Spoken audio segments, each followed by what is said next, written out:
Buddies you won't have to fight for the remote. Buddies who know a thing or two about basketball.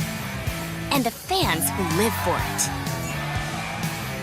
Where else are you gonna get all this? Hooters, your official hangout for game day. The sub-above difference is giant. Giant hearts, giant differences, and giant wins. On Jersey Mike's annual day of giving, 100% of sales go to a great cause in your community. Jersey Mike's. Be a sub above.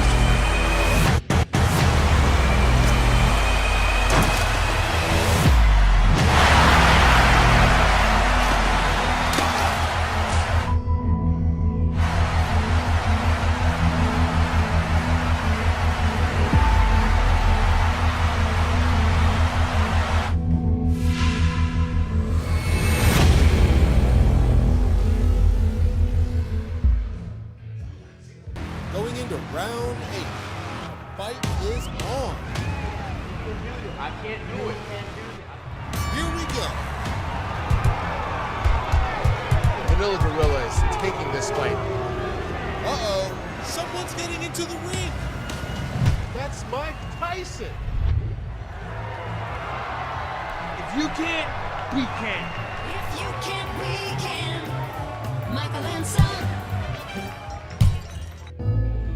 If Damian Lillard accepted his spot at the end of the bench, he never would have been at the rec center before it opened. If he listened to those who overlooked him, he never would have heard his name called as a first-round pick. And if he let 6 all-star selections go to his head, he never would have had the heart to give back to the streets that shaped him. That's the fighting spirit. That's what makes a lion. Modelo, root for those with a fighting spirit. Fans 4 is the #1 app connecting fans and fighters like never before. Watch exclusive content, live event streaming, and fight voting where you are the matchmaker. Fans and fighters join this exclusive MMA community for the best MMA app yet. Available to download in your app store. Your fighters, your cage, your turn.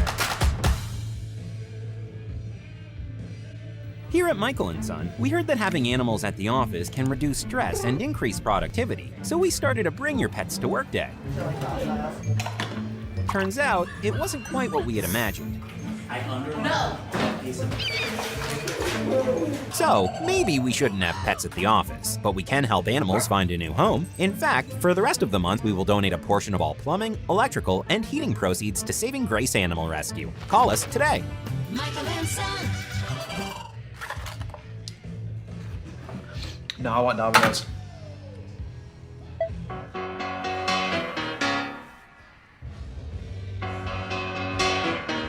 Just take those old records off the shelf.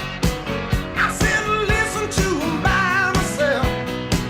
Today's music ain't got the same soul. I like that old time rock and roll.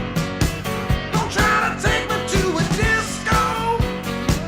You'll never even get me out. Well, welcome in, ladies and gentlemen, to the Salisbury Center here in Manassas, Virginia. Tonight, Copa Elite is your premier grappling event here on the East Coast. My name is Kevin Shaker. I'm one of your hosts. The Domino's tracker now has GPS with delivery alerts, so we don't catch you before you're ready. Timing right, okay. It's about to be. Try it next time you get any 2 or more medium 2-topping pizzas delivered for just $5.99 each. Welcome in, ladies and gentlemen, to Kate Silla 59. To put it all together. Dimitri wants to come up, say a few words. Dimitri, as he runs around with his water and his drink, trying to act like he's sober. Dimitri, come on up here. Ladies and gentlemen, Dimitri. Thank you, Kevin. Thank you very much, everybody, for coming. This is our first Copa Elite. jiu-jitsu event. I think we're gonna have some more in the future, and we want you to spread the word. But before that, I want to thank you very, very much for being here tonight. I wish good luck to all the fighters, and I hope you enjoy the show tonight. No further ado, I'm gonna give the back to Kevin, and have fun tonight. Take care of my waitresses. Thank you very much. Thank you, Dimitri. Like I said, Copa Elite premier grappling event tonight. I'll try to keep you updated on what's going on for the rest of the evening. Let's get things going right now, right away, with our first fighter. Making her way up here to the stage, it's Becca Hurd.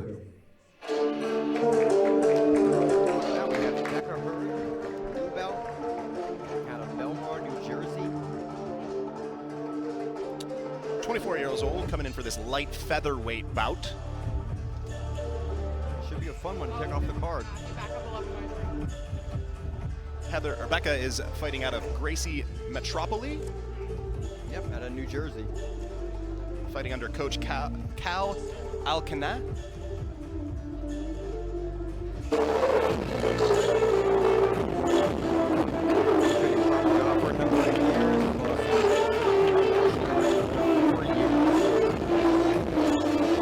Well-versed in martial arts, we have. Up next, making her way to the stage, it is Ingrid Getz. Ingrid D'Souza coming down to the stage right now. This is a blue belt fighting out of fighting out of Team GFT. Yep, from Rio de Janeiro in Brazil. Late replacement match. Becca's former opponent pulled out, and Ingrid stepped up on real short notice to take the match. So very excited to see what she can do for this match. Coached by Denilson Pimenta, who we're going to see fight later on tonight as well in one of the main events. Yeah, really exciting match coming up at the end of the evening here. But we'll be coaching Ingrid right now.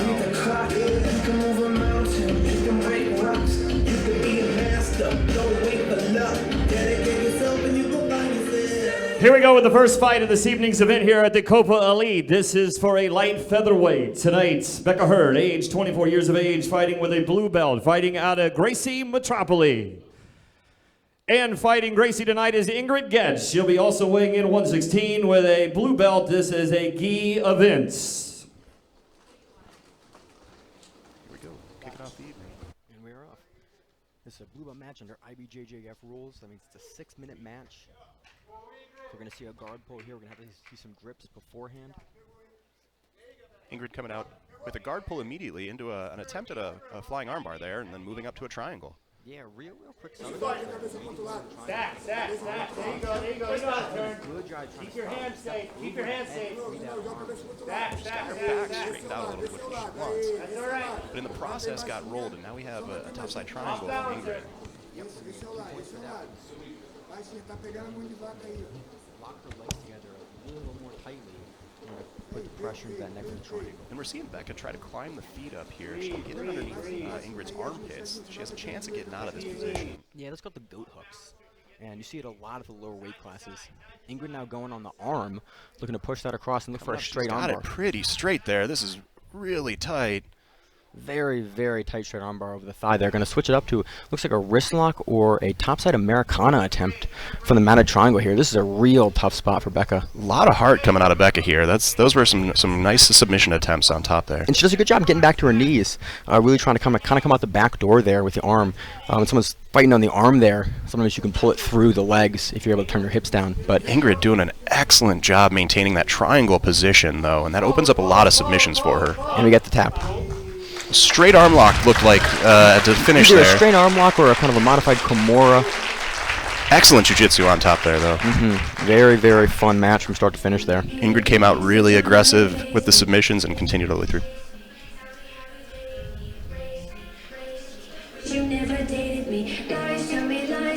I'm going to switch some sides here. And raising. There you have it, ladies and gentlemen. Let's hear it one more time for Ingrid Getz. Great job, Ingrid. Exciting match to kick off the night there. Yeah, great display of jiu-jitsu. Again, I really love matches where grapplers come out aggressive, really looking to put some submission pressure and offense on their opponent. Great to see. Great way to kick off Copa Elite here.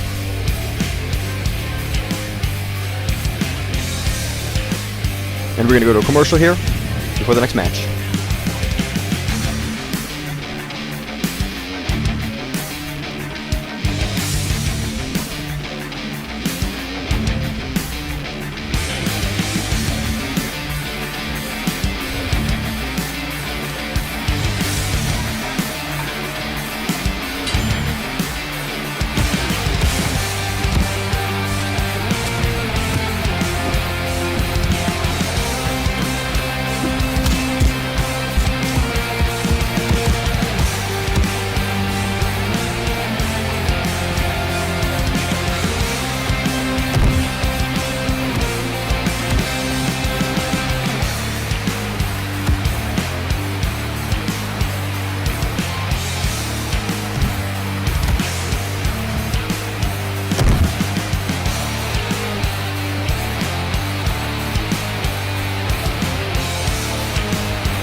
Carry out Domino's 3-topping pizzas for $7.99 each, it takes skill to get that pizza from our store to your door.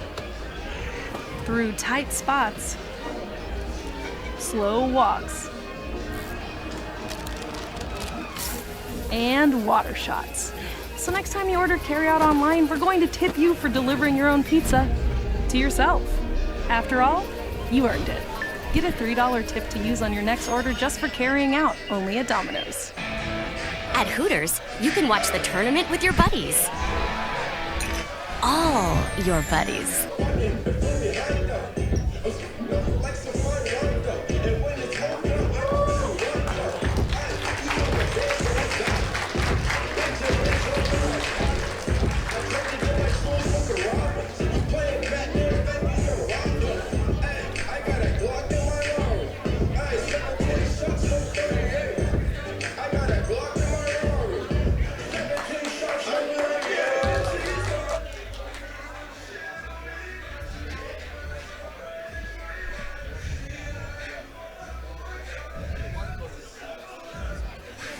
The ones with ice-cold beer.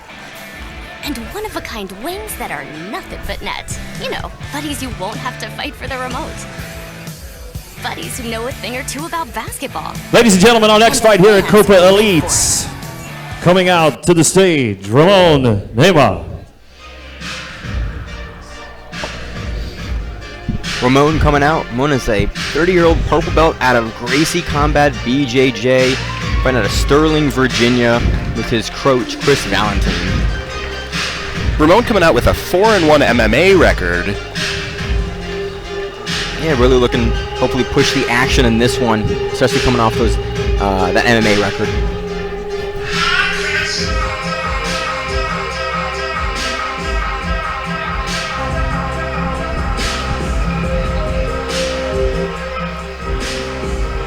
And our next fighter making his way to the stage, Jamil Ahmed. Jamil, another featherweight fighter, 25 years old, the purple belt coming out of Beta Academy. This match is going to be our first no-gi bout of the evening under the IBJJF rules for the purple belt. This is going to be a 7-minute match as a result. It's the second undercard match here at Copa Elite. Yeah, we have a real exciting card this evening. A $3,000 pro tournament bracket, 9-man bracket, as well as some great black belt super fights on the main event. It's a legitimate and wonderful purse for the winners of that tournament tonight. Looking forward to seeing those matches play out.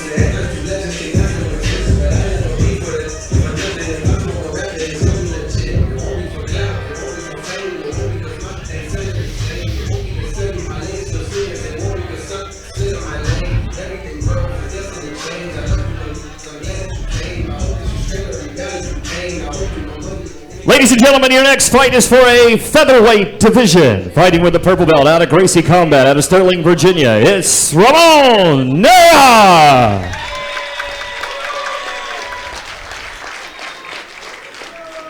And facing Ramon tonight, 25 years of age, with a purple belt, fighting out of the Beta Academy, it is Jamel Ahmed.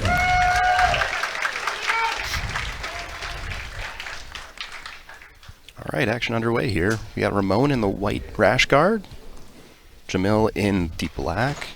Ramon coming out with a nice outside trip. Yeah, very nice to throw off the match initially for those 2 points, getting the takedown. Settled into half guard, nice and solid there. Hips back, sprawled out, looking for some pressure. Yeah, he's doing a good job, and Jamil does a great job of fighting back up out of the butterfly guard, out of the half guard there, to get back to his grips. I'm curious to see if we're going to see Ramon go for that outside trip again, or if he's going to have to change his tactics now that Jamil's seen it. That's a great way to start the match, though. Coming out on top with 2 points. He goes for it again, this time defaulting to falling into guard. He's going to try to get up again, though. Looked pretty effective the second time around, too. It looks like he's got a nice series coming off of that outside trip. Where Yeah, it looks very, very drilled. But it is nice to get 2 points on the board, so early in the match in the first minute. Really puts the match into your corner early. And Jamil has to work here because he's down 2, and we're doing some hand fighting, but he's got to make up those points. Absolutely. Goes in for the inside tie. Some nice hand fight on the outside from Ramon. Ramon's going to shoot in. Excellent outside head escape there. Yeah, very great. Both guys kind of using the bent over wrestling stance. Again, that outside trip for Ramon. This time Jamil was waiting for it, though, and he sprawled back just enough to get that head and arm grip. Puts a little pressure on the head there, and that gives some warning to Ramon to start watching out for something else coming in. Guys at these level, when you start seeing the same things come through, you start to build a game plan for it and start to anticipate it, and throw your own offense off of those takedowns from the feet. Back to hand fighting here. Both guys really fighting for inside control nicely, looking for that collar grip and that inside grip on the bicep there. Yeah, a lot of pressure head to head as well. Ramon's really trying to get his head on the inside of the jawline. Jamil, in order to get to expose the outside hip and really throw that the takedowns that he's looking off of it. Looking for that Russian tie there. Ramon was waiting for it a little bit. Yeah, he did a good job of framing on the inside there to break the Russian tie. Jamil looking for that Russian again.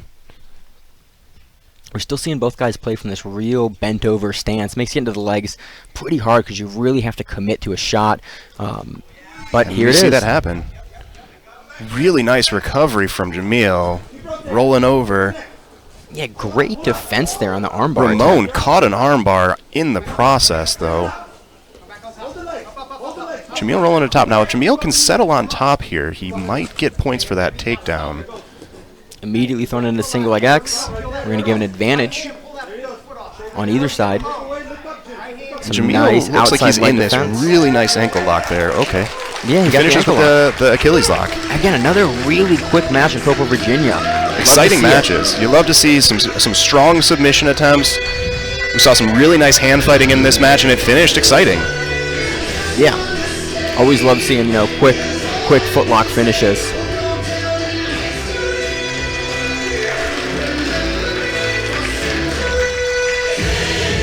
There you have it, ladies and gentlemen, your winner, Jamel Ahmed.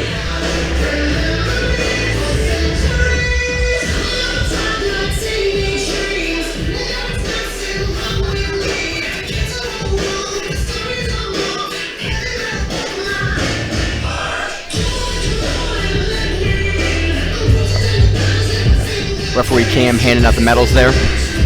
Gotcha.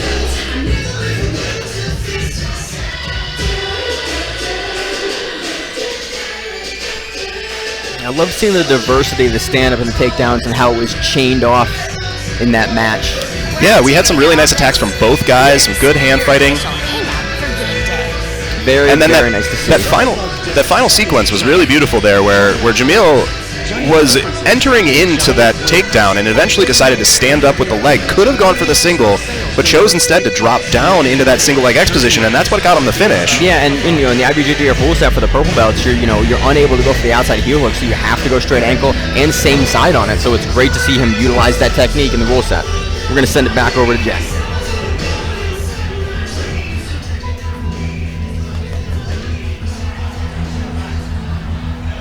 All right, ladies and gentlemen, here we go with our third fight here at this evening's event for Copa Elites. Making his way to the stage, it's Will Bullock. Will Bullock coming out for this heavyweight match. He's at 29 years old, purple belt, fighting out of Leo Dalla.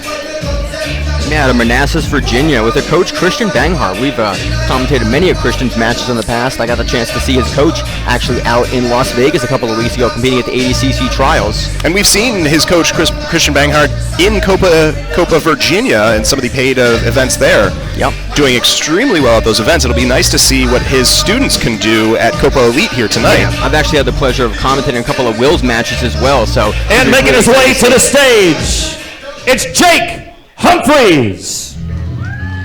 Jake Humphreys, heavyweight, 28 years old, purple belt, coming out of Vicente Jr., BJJ. Yeah, his coach, Matt Schellinger.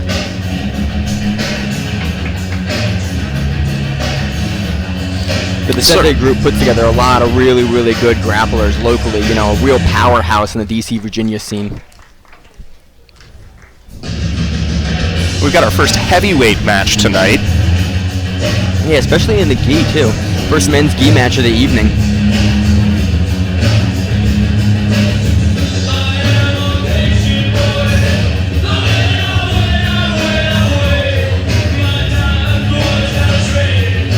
Referee Cam Nandanda also reffing this match tonight.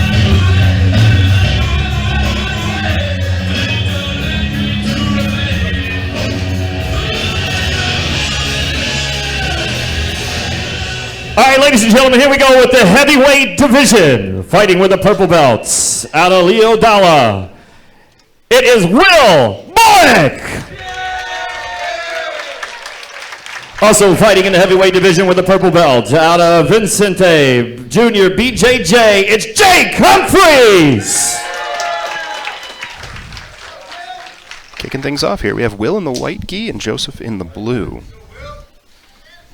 Will immediately look for that inside tie on the same side grip on the hand. Really heavy leaning forward on that grip. See him come up into a little bit more of a judo stance in his switch and gets drugged down into a nice fireman's. Joseph. Kind of an attempt on a fireman's there, potentially going to move to a double leg there, but he kind of had his hand on the inside, like he was looking to come through and come back up under the legs there. Will did a nice job sprawling out on it, though, and Joseph ended up deciding to come back up to the feet instead of trying to fight through, which I think was the right decision there. Yeah, Will just had an interesting grip on the belt there, but Joseph ends up pulling there immediately into kind of a modified Z-guard position, potentially looking for a triangle, but Will's doing a great job pressuring forward and looking to pass with a hand on that outside collar, putting a lot of pressure on that shoulder. Keeping that pressure on that inside leg was really important there, but Joseph's able to get his knees back up in and turn through to base out. Really good hip movement here. And he uses that opportunity to get back into a half guard. It's a nice transition, smart movements from Joseph there. But Will earns an ad for that, which is nice. Puts him on the board early with a little under 6 minutes left to go. Joseph looking to come up into that underhook and trying to spread Will's base out from underneath him.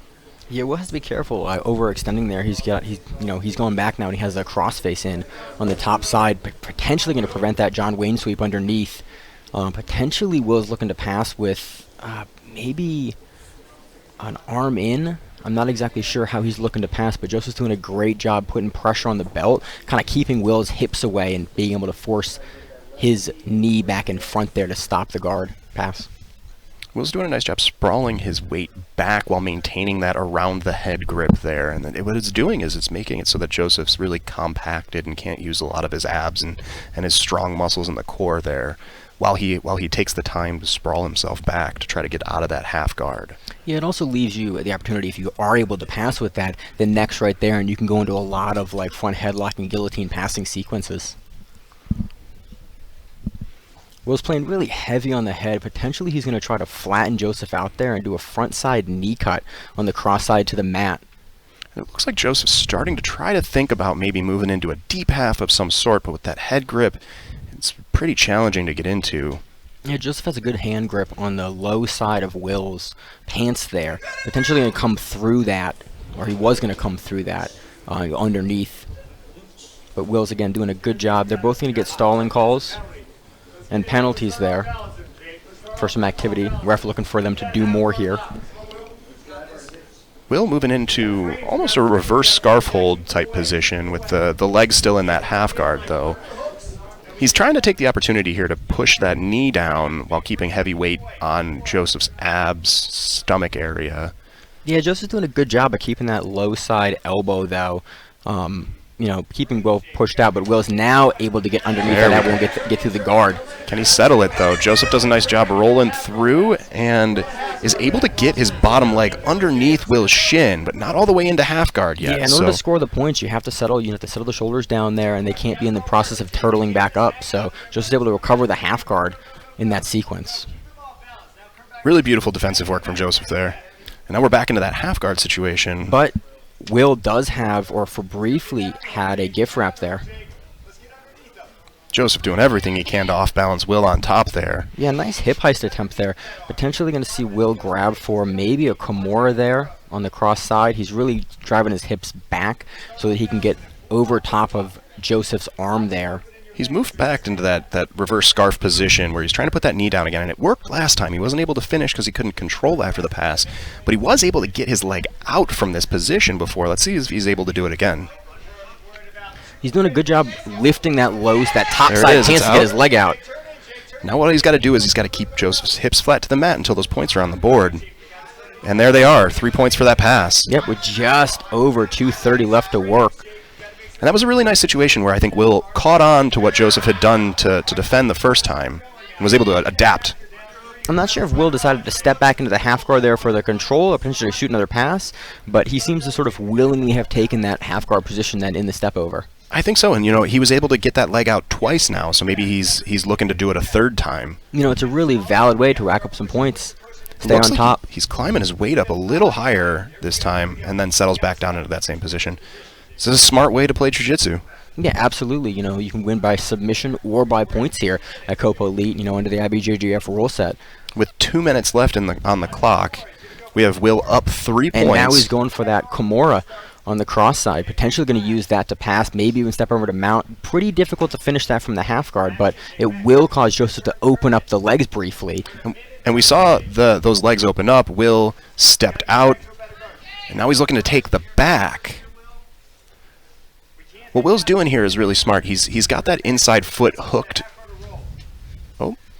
Very nice knee right in the back and following Joseph's hips. Staying beautifully fluid on top, following that whole sequence as Joseph moved around trying to get back to this guard position. Joseph's able to get back to the guard position, but he's not able to scramble up to any type of sweep that he was looking for in that motion. Yeah, and Will's doing a good job of keeping the hips. He's going hip to hip there, making it really difficult for Joseph to lift that top side leg, the knee that's up right now, over back and get to the Z guard that he had earlier. He's kind of going to elect to go for the half guard because Will's hip position is low. And Will's keeping his chest nice and low down on Joseph's hips. He's trying to keep him flat. Now Joseph's able to turn himself out, but Will takes that opportunity to sneak his leg out of the half guard and get a second pass. Yeah, with under a minute to go, you know, this is going to be a real tough match for Joseph to score on. He's got 45 seconds left, and really Joseph's option here is to get out and submit. 6 points up is tough to come back in with 30 seconds. But Will does a great job of readjusting the half guard. As soon as Joseph goes to turn out, he slides his hips back in place, gets back in the top half where he's had so much success in this match. Yeah.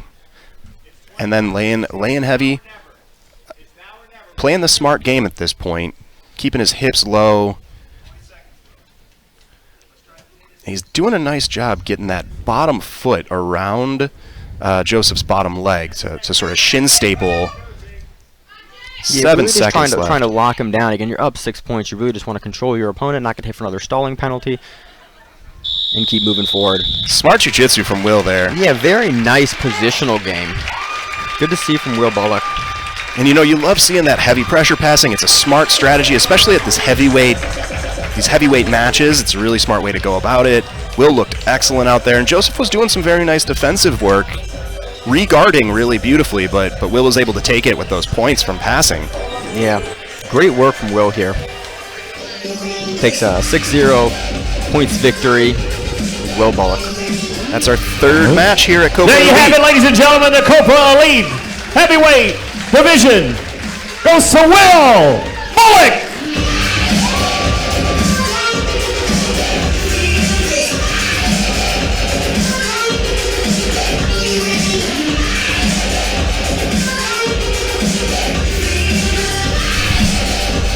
Medals being awarded by Cam, referee for the match.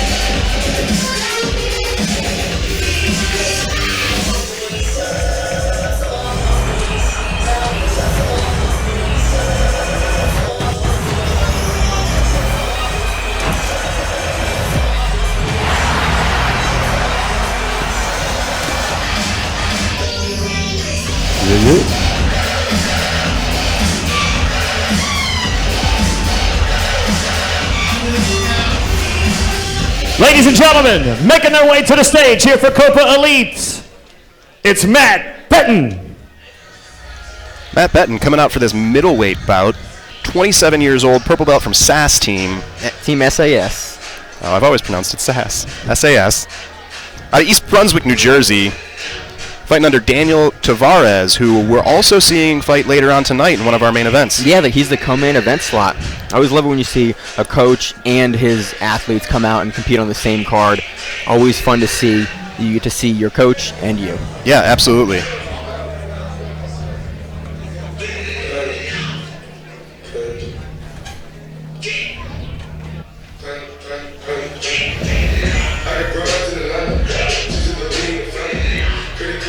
And making his way to the stage, it's Seth Betbayar.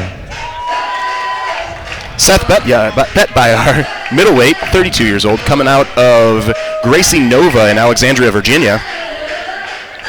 Yeah, got a lot of experience in the Copa Virginia circuit, moving on to this first Copa Elite. I've commentated a couple of his matches in the pro events for Copa Virginia, so it's awesome to see him here having a super fight match on the first Copa Elite. Yeah. Seth has also won the Copa Virginia weight for him, the purple belt middleweight in the past. Yeah, really recently, back in March 2022. Yeah.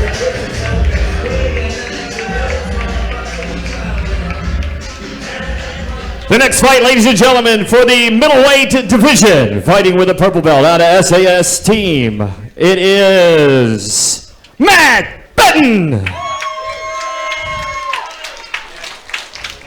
Also fighting with the purple belt out of Gracie Nova, it is Seth Betbayar.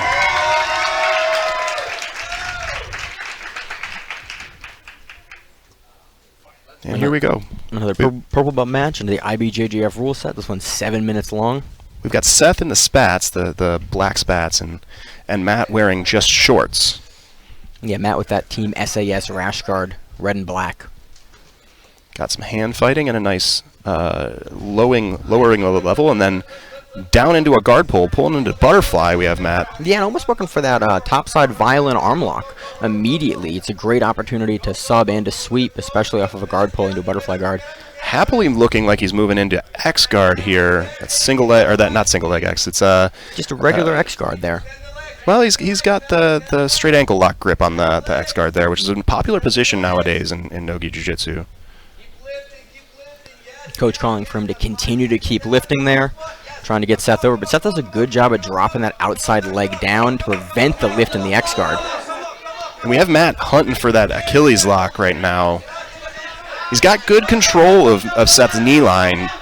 See if he can put enough pressure. His hips are a little bit far out. Seth's doing a good job of crowbarring the knees apart, but that does look very tight. And he gets it. Another real quick submission here at Copa Elite. Very exciting matches at Copa Elite tonight. Yeah, Matt Benton getting it done in just over a minute by a straight ankle lock. He settled into that position really nicely. There you have it, ladies and gentlemen.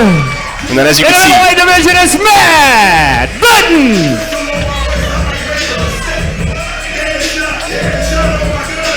Very fun jiu-jitsu.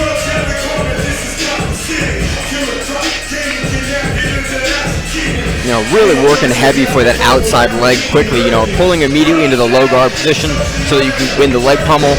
and then fight out for it. And I like that once Matt had the grip in, he had gotten that ankle on, he was really going for it. Yeah. You can tell a lot of times in these events you'll see guys look for, the advantages in those ankle lock attempts or in the submission attempts, but Matt did a great job really selling through and not looking for that, to gain the points, looking for it to finish, which is something we love to see here at Copa Elite.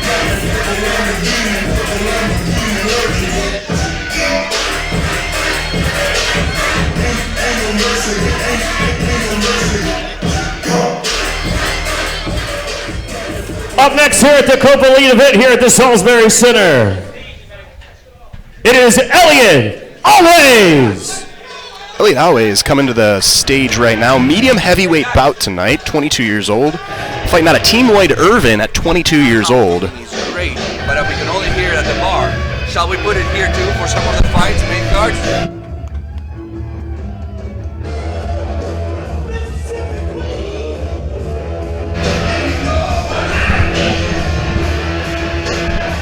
So we've seen Elliot before. He's won the purple belt absolute. Making his way up to the mats is Brandon Rizzo. Brandon Rizzo, medium heavyweight, purple belt, coming out of Justin Long Brazilian Jiu-Jitsu and Armbar Barbosa Jiu-Jitsu associations.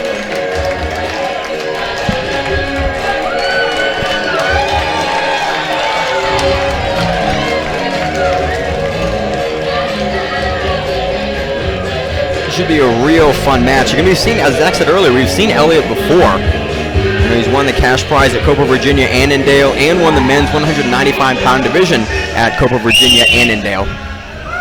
Moving into this match on Copa Next Elite. event here at the Copa Elite for the medium heavyweight division. Fighting with the purple belt out of Team Lloyd Irving, it's Elliot Always. Also fighting with the purple belts from Justin Law Brazilian Jiu-Jitsu, it is Brandon Rizzo.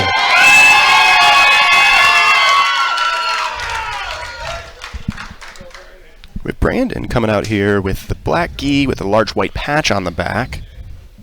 And Elliot has the competitor belt there. Brandon immediately pulling into the closed guard, not really interested in on the feet. Once he establishes that grip, moves to the closed guard.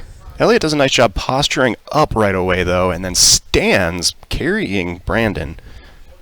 Yeah, there are no slams here at Copa Elite under the IBJJF rule set, but with Elliot lifting here, Brandon's going to have to use his legs and his torso to hold himself up, especially when he's in this outstretched position here on the collar, potentially looking for a cross-collar choke from this guard position.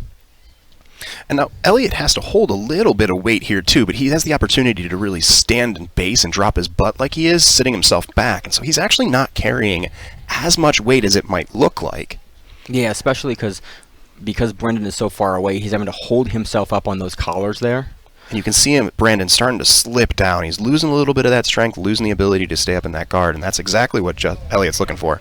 Does immediately look for a sweep there, but Elliot is wise to it and immediately initiates some outside passing there, using the belt grip to secure, get the legs past. Referee's going to stop it. We have a pause in the action to get back to the center of the mat, but Elliot is awarded those 3 points for the pass. Yep, very, very reasonable. Yeah, it was a good exchange, good break, and properly awarded points, absolutely. Yeah, Elliot's really coming forward here. Sits through, potentially looking to isolate that same side arm. Brendan's grabbing at the belt, pushing at the hip line a little bit here. Brendan is doing a nice job keeping his frame up here, and you can see that forearm's being pressed against Elliot's jaw. And what that's doing is it's preventing Elliot from climbing up too high, which is what Brendan wants here. Elliot looks for a step over there for a second. Not exactly sure what he's going to do with that, but he immediately goes to the knee on belly. Gets the 2 points for that transition to knee on belly, but he's maintaining the position after you get 2 points. Immediately slides over to the mount. Curious if he's going to be able to take the back off of this, but Brendan does a great job of getting back into the three-quarter guard there. So there's going to be no mount points awarded.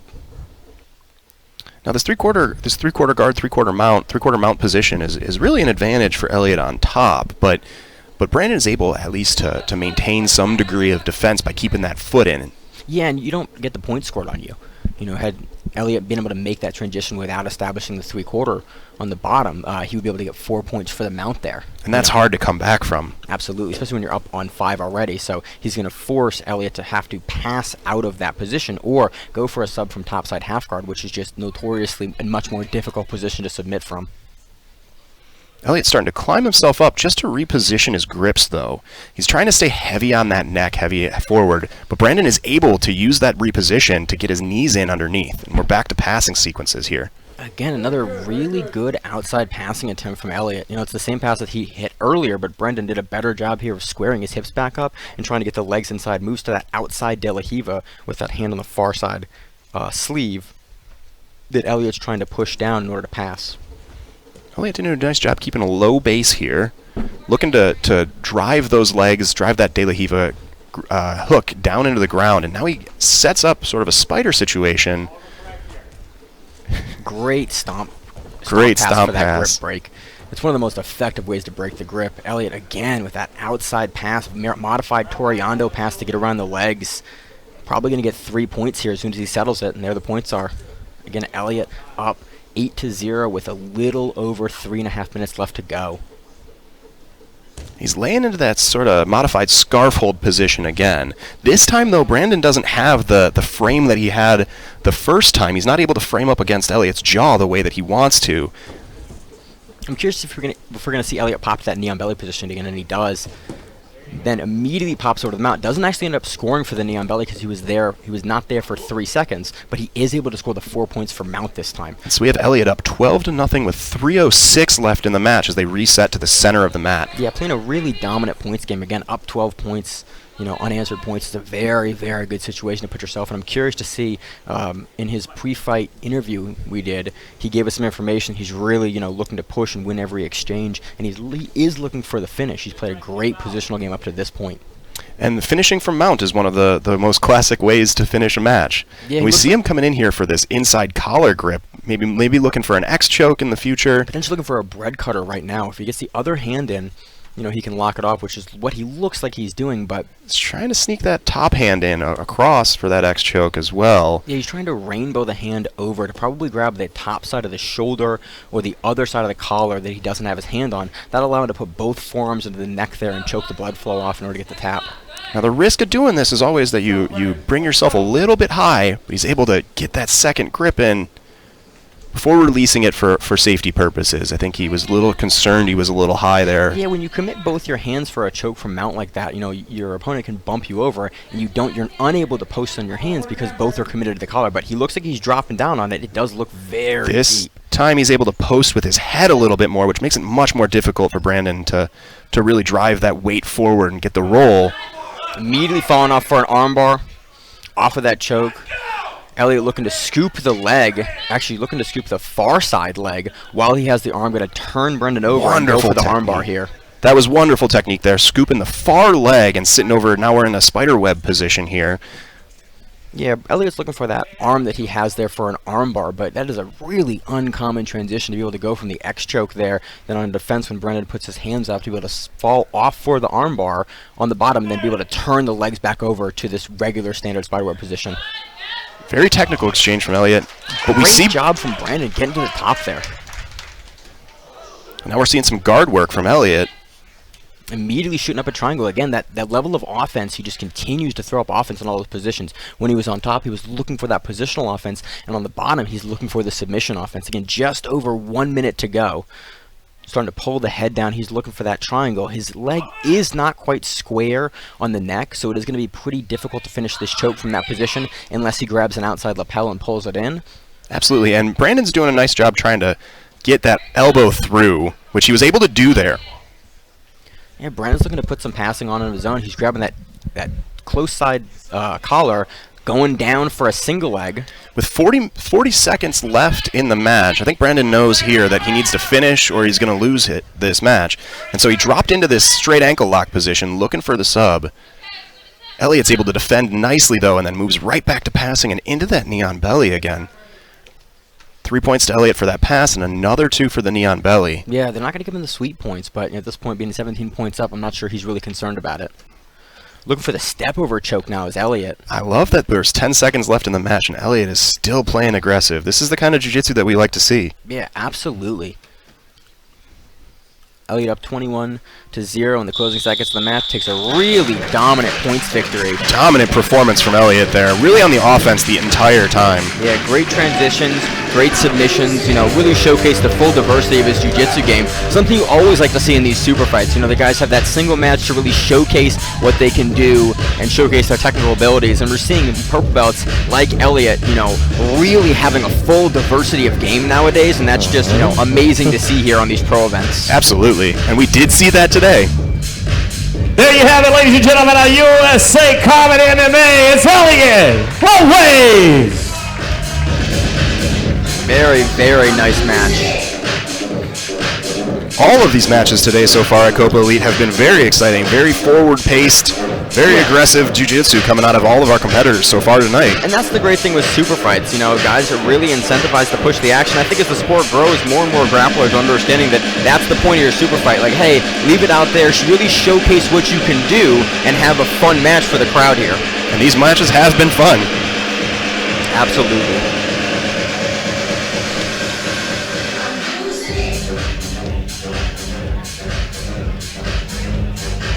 Continuing on tonight, Copa Elite, making his way to the stage, it's Mathis. Rene Mathis coming out for this medium heavyweight bout, 32-year-old brown belt. At a Testudo BJJ and Judo in Arlington, Virginia, with Coach Evan Brandon. He does have previous Copa Virginia experience. He's won his division there a number of times. And this is his first no-gi competition. You know, he's really been focusing on no-gi leading up to this event, but primarily a gi competitor leading up to this one. So always really exciting to see guys step out of their comfort zone for these super fights. Yeah, absolutely. Excited to see what he can do on this stage and in a format that he hasn't been training with as much. Yeah, again, and now also making his way to the stage, it's Charles DeGisco. Charles DeGisco coming out for this medium heavyweight bout. 30-year-old brown belt fighting out of District Martial Arts in Arlington, Virginia. Yeah, I've actually done some commentary with Charles. Great commentator. Always love hearing him on the mic. I'm super excited to see what he can do here on the mat. Another case where we're seeing this individual coached by Scott Dance, who we're going to see later on in the evening again in one of our main event bouts. Yeah, it's always great to see, you know, again, coaches and their competitors on the same mat.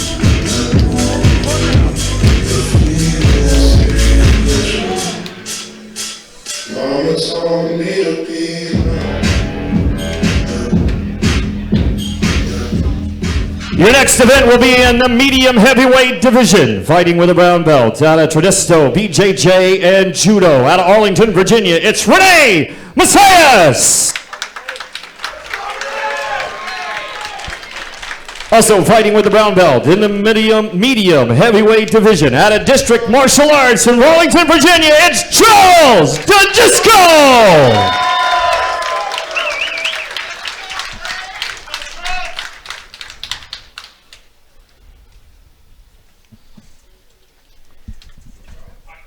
And we are off in our first IBJJF Masters match of the evening. There are some limitations on the leg locks these two gentlemen can throw. We see an immediate guard pull from Rene. Charles staying heavy on top, leaning forward. Rene looks like he's looking for potentially a deep half there, going really heavy on the underhook onto the leg there. But Charles just consistently throwing that knee cut pressure, and he gets through. Played that headquarters position beautifully. Knee slid into the side control, gets his 3 points for that pass. He's keeping his legs really, really wide there. He's got the knee, his low side knee pinched really into the hip, and he's flaring his knees out really wide. We see a really dynamic base. We see Rene roll over to base out into this turtle position. Charles scooting around the back into this sort of referee's wrestler position, looking to take the back or switch him back down to side control. Yeah, does a really good job of not getting trapped back in the half guard there as Rene looked to turn over. But he's fighting for that top side hook. He gets it in. He has both hooks in now. Potentially if he gets the seatbelt on, he's going to get 4 points for this. And there's that 4 points. Yep, Charles up 7-0 right now, looking for the rear naked choke. And after he gets those points, he switches to this body triangle, which is a dominant position, very difficult to get out of. Yeah, we're seeing more and more guys use that body triangle because it's just such a great controlling position. He's got his leg on top, and unless Rene can get the leg that is on top to the bottom of the mat, that's a very difficult position to fight from. So you're left just fighting the hands because they have such a good control of your body, and getting the hooks off is so difficult. And Charles is able to get one arm through over the shoulders. He's really bouncing back and forth between each arm, pushing Rene's face back and forth. And this is really challenging to deal with because you have to fight off both sides. Yeah, and the body triangle gives you so many opportunities because you control the hips so well. The hand fight opportunities just open up. And Charles is just relentless, back and forth and back and forth. Looks like he's under the neck here. He's going behind the head. Got that rear naked choke almost locked in, but Rene does a great job of fighting the hands off again, staying active and not letting Charles establish a static position to choke from. Yeah, Rene's doing a great job playing defensive here, but it's really difficult to mount any sort of offense or recovery game from this position. And we see him Rene spending so much time fighting off those chokes that he's not really able to start defending the position. Yeah, he's doing a good job though. Now he's on the, but every time he turns over to that one side, to defend the body triangle effectively, you really need to be on the side of the leg that is under your leg and have that on the mat. But every time that happens, Charles does such a good job of re-pushing over and keeping that leg on the top side, making it super hard to defend that position. Rene looking to escape that leg out, and he's trying to turn his hips and shoulders flat to the mat, which is an effective way to get out of the back control position, but with that body triangle, it's going to be difficult to do. He is able to roll over towards the lock leg side, this is where he wants to be defending from. Yeah, you can sort of get your hips out there, but again, Charles does such a great job of just continually pushing to that preferred side so he can work his choke and work his offense. We have just under 3 minutes to work here for both guys. Charles right now up 7-0 and on the back. Looking for almost like a bottle top there. Those face cranks and neck cranks are legal on the back, so if you can't get under the chin, it is a viable option for submission. And if it's not going to get you the submission, oftentimes it can just wear your opponent down to the point where you're able to get the rear naked choke in the traditional way. You make the neck tired, you take a little bit of steam out of the hand fight. It's a great way to kind of be a tritive, especially with that body triangle. That body triangle is squeezing and really making you tired because you're unable to get a full breath out, and so it artificially will make you very, very tired quickly. And it allows, more opportunities to open up later in the match. We saw Rene roll into a base position, and he's doing that pretty nicely to try to stay. He's trying to keep his weight on that lock leg, which is the right thing to do, but Charles, again, just doing such an excellent job rolling him away from it and then taking the time to attack. And Charles is doing a good job consistently kind of getting his head next to Rene's head there. You see, so Rene is unable to kind of slide across and down. Charles can use his head there as a post to prevent, more offensive or defensive reactions from Rene there. Absolutely. And I think Charles is playing this position really smart. So he's taking the time to attack the chokes when we're in the body triangle in the way that he wants it to be. And then as soon as Rene starts moving into a position where it might not be as advantageous for Charles, we see Charles switch to maintaining the position, to controlling the position, getting back to where he wants to be. Yeah, it's just effortless. He's very, very diligent about the way that he is addressing this back position in hand fight. See him again, turn him back over to the same side to continue fighting the choke in. He's not really aiming for the choke when he knows he's on the wrong side of that body triangle. And that is just smart play. Very difficult for Rene to deal with, who's doing everything really properly from this position. He's working to get into that. He's not getting choked, and that's a tough situation to be in for almost 2+ minutes in this body triangle with a guy that is tenacious as Charles on your back, looking for the choke, maintaining, squeezing on the body triangle. You can see the flex on Charles's legs there. Like he's really putting a lot of pressure into the abdomen of Rene here. We got 30 seconds left in this match. Charles is up 7-0 and has been attacking from this position for quite a while now. Yeah, but I love that even with 20 seconds left, he's continuing to fight, continuing to attack for the neck. Like he's not just looking to hold the seatbelt and hold the position. And that's something that we've seen in Copa Elite tonight over and over again, as people are not giving up on the attacks, and it's really a nice display of jiu-jitsu. Yeah, guys are really showcasing their game and showcasing, I'm not just going to take a points victory, I'm going to really work towards the end, for the submission throughout. And we have Charles taking this match 7-0. spent great game planning there. Great game planning, smart play from both guys. Rene couldn't mount the defensive escapes that he needed. There he is, your winner out of District Marshal. It's Charles Denilson. Great match for Charles. Again, excited to see him on the other side of the mic there, on the competitor side. Been listening to him commentate for many years now. And Maine, you've actually done commentary with him before, haven't you? I have done commentary with him at one of the earlier Copa Virginia events. Great commentator, love hearing him on the mic, but it's great to see him be able to showcase his technical abilities there and, show how good he is.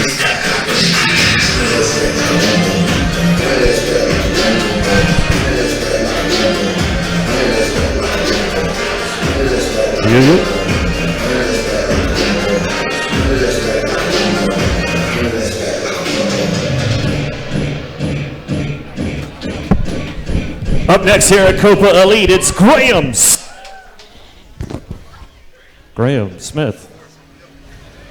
Got Graham Smith walking out to the stage right now. This is for a heavyweight bout. Graham's at 33 years old, brown belt, fighting out of High Noon BJJ. Yeah, out of Baltimore. Hometown for the two of us. Yep, hometown for the both of us as well here on commentary. Coaches Tim Dawson and Matt Miller in his corner tonight.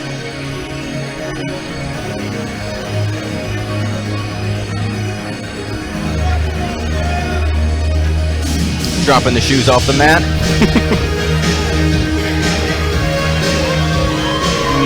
Making his way to the stage, it's Bruce Kim. Bruce Kim, 33-year-old heavyweight brown belt, coming out of Dimitri Cisneros Jiu-Jitsu, our event head today. Yep, as well as BJJ Revolution out of Fairfax, Virginia. He won the Adult Gi Purple Belt Division in Absolute and the Masters Gi Brown Belt Absolute Division at previous Copa Virginias. Always love to see Copa Elite showcasing Copa Virginia talent. The regionals and these super fight organizations. It's great to see that. And we can expect Bruce to be playing a guard game tonight. Hello. Up next here, the heavyweight division, fighting with the brown belt out of High Noon BJJ from Baltimore, Maryland. It's Graham Smith. And fighting with the brown belts, fighting out of BJJ Revolution from Fairfax, Virginia, it's Bruce Kim!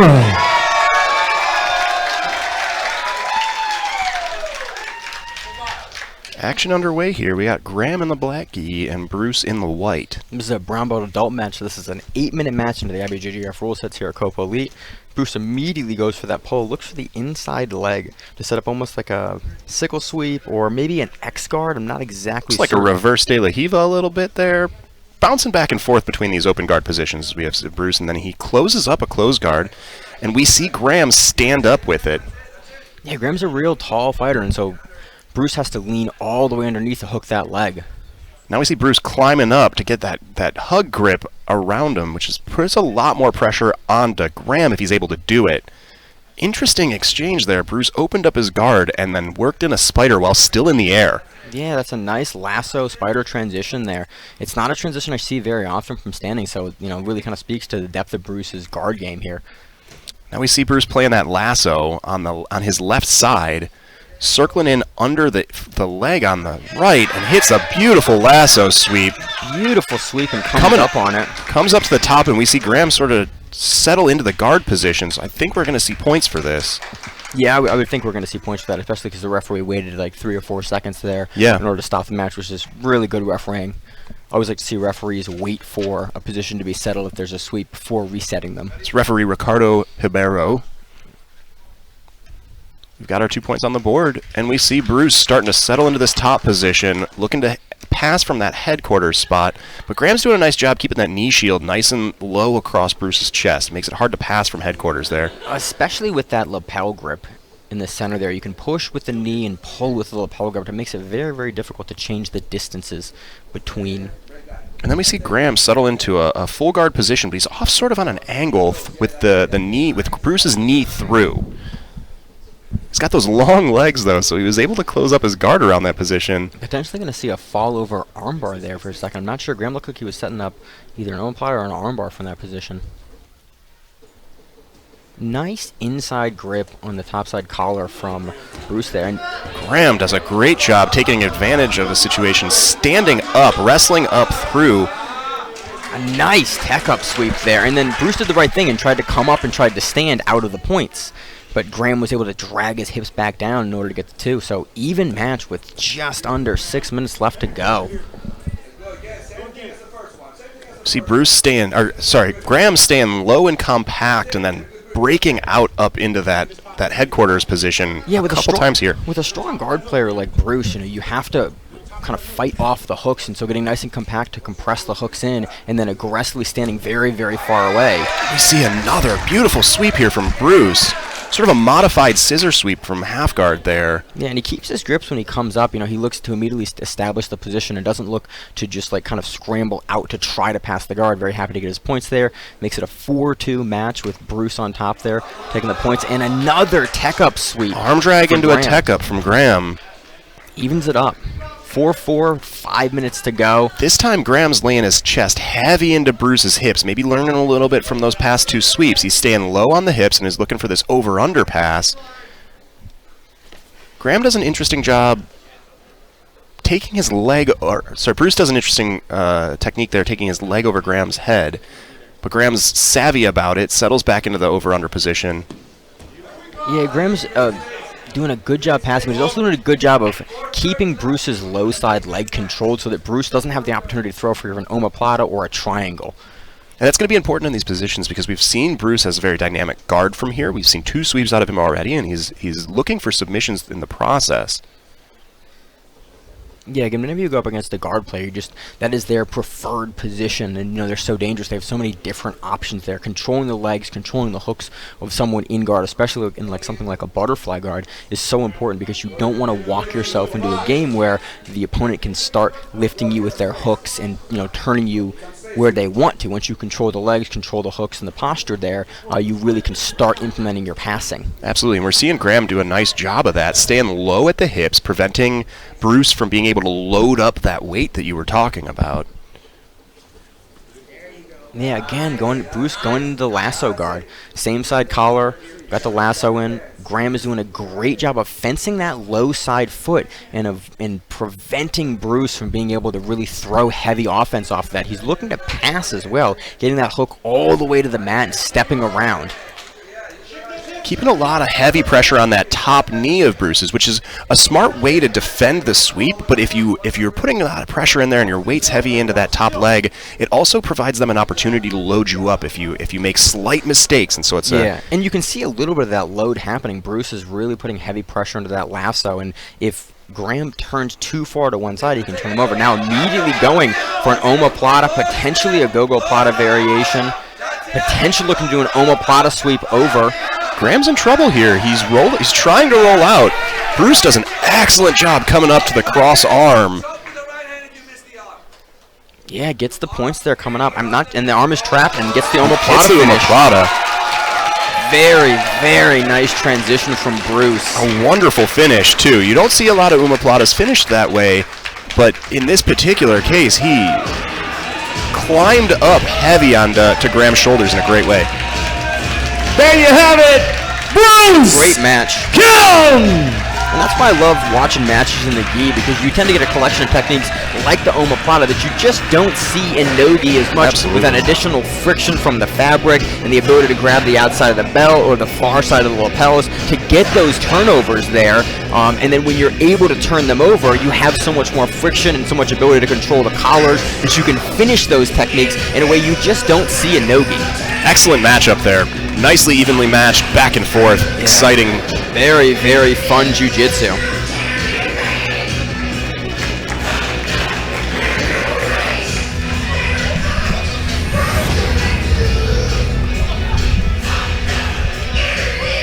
Up next here at Copa Elite, making his way to the stage, it's Alex Karadimas. Alex Karadimas for this lightweight match, 33-year-old black belt fighting out of Team GFT.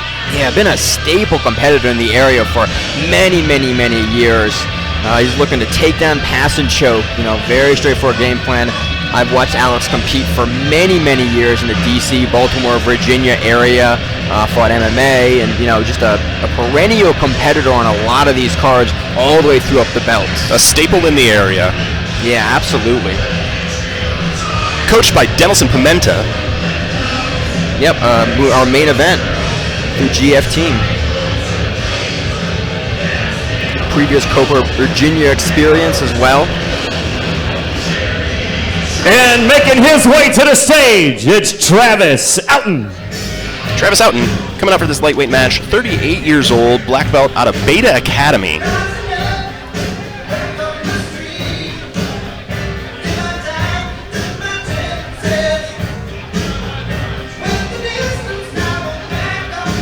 This is our first black belt match here at Copa Elite. Yep, should be a real fun one. Again, this is a Masters gi match, so this is going to be a 6-minute match under the IBJJF rule set here at Copa Elite. Having a great evening here at the Sailisbury Center in Manassas, Virginia. Not a single boring match so far. No, it's been great. I don't anticipate this one being any different. I absolutely do not. I've actually worked refereeing before with Travis at various local events.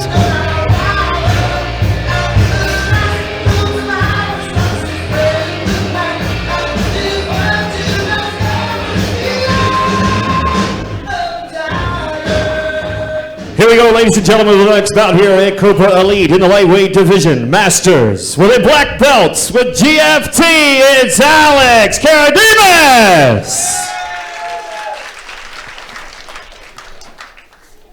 Also with a black belt from the Beta Academy, it's Travis Outen.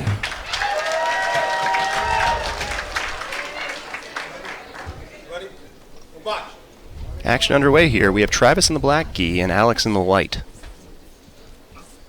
Both guys coming out with real low stances, looking to wrestle. Yeah, looking to get some inside grips there. Again, immediate pull from Travis as soon as he gets the grips that he wants. You have to grip up before you're able to pull guard here at Copa Elite using the IBJJF rules there. Alex immediately on that outside passing. Travis does have a bit of a lasso guard there. He's looking to creep it in, but never secured it all the way. He is doing an excellent job keeping that free arm, though. Almost for like an arm drag kind of position, but Alex has done a nice job getting himself away, so Travis doesn't have a ton of control on that, but it's still going to be frustrating for Alex to deal with. Yeah, absolutely. He's got to be really diligent with his passing. You can't overextend there because your base can get taken away very, very quickly, especially at the black belt level. Alex is passing real low. I'm curious to see if Travis is going to try to drag through for an armbar attempt or for a triangle attempt there. Alex doing a nice job keeping that pressure moving forward, though. A pause in the action here. Let's see, we have looks like a little bit of blood.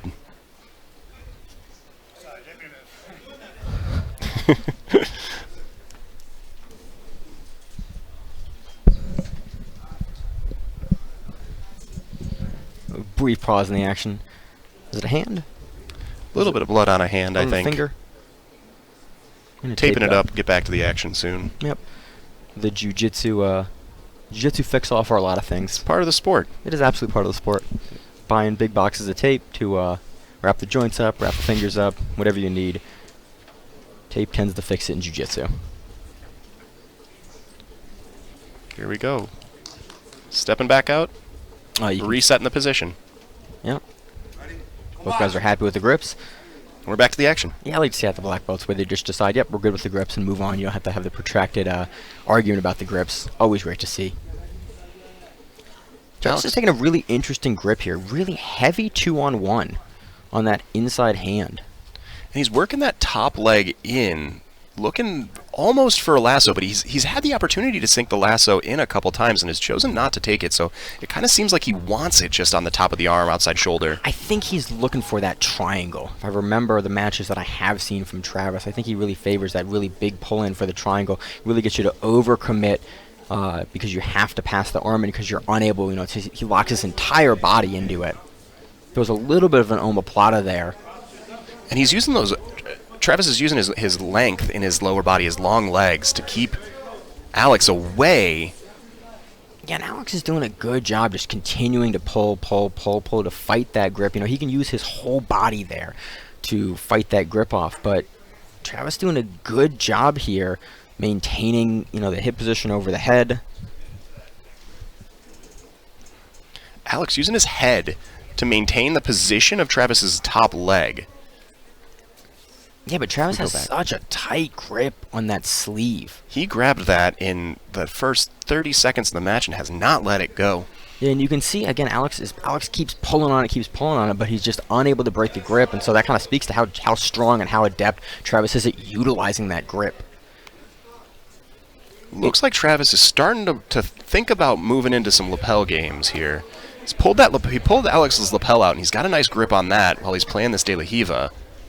But then we're going to see Alex sit back here, you know, later in the match. Alex is a guy that will really chuck subs hard late in matches, and I'm curious to see if, you know, he's feeling out something. A little bit of attempt at an Estima lock and a topside toe hold there from Alex. Saw the hand come over, but testing things out clearly. Yeah, at the black belt level, you kind of have to. A lot of times you got to see, you know, what's available and what's there, because you don't want to overcommit yourself for something or take something as bait. Absolutely, and we're seeing Travis play this really counter-heavy grip game where it looks like Alex is doing an awesome job. Potentially going to have an omoplata here. Nice entrance from Travis here on the bottom. Alex does a great job of pulling out of that. Alex did a great job getting his knee across Travis's hips to defend the plata from sinking in all the way, and is now actively trying to pass from the top. Yeah, using those throw bypasses, again, you don't want to hang out in your grips, and so using something like a throw bypass really is a good option there because it's harder to set up grips off of the throw bypass. But again, Travis, again with that 2-on-1 on that low side arm of Alex. Got the foot in the hip, got the other foot on the top of the bicep, but Alex doing a great job grabbing that pant grip to prevent the triangle from coming up over, or potentially even the omoplata from being shot over because the top side leg is controlled there. And that foot on the hip is doing a really nice thing. It's keeping Alex at a distance. And Travis is doing a really nice job moving between the foot on the hip and that outside De La Riva hook with that. We're going to have a pause for action. Pause in the action again. A little bit more blood. Minute and a half left in this match. Yeah, it's still anyone's match. Again, it's 0 advantages, 0 points, 0 penalties for both. Both guys, are active, both on the bottom and the top, and unable to score, which is a lot of times what happens in these higher level black belt matches. You have guys that it is such a thin margin on either side of it. Absolutely. And you don't want to overcommit because the guys are so dangerous, especially if you're Travis pulling into the guard position. That's where he preferentially wants to be. That's probably where a lot of his offense comes up, both positional offense and his submission offense.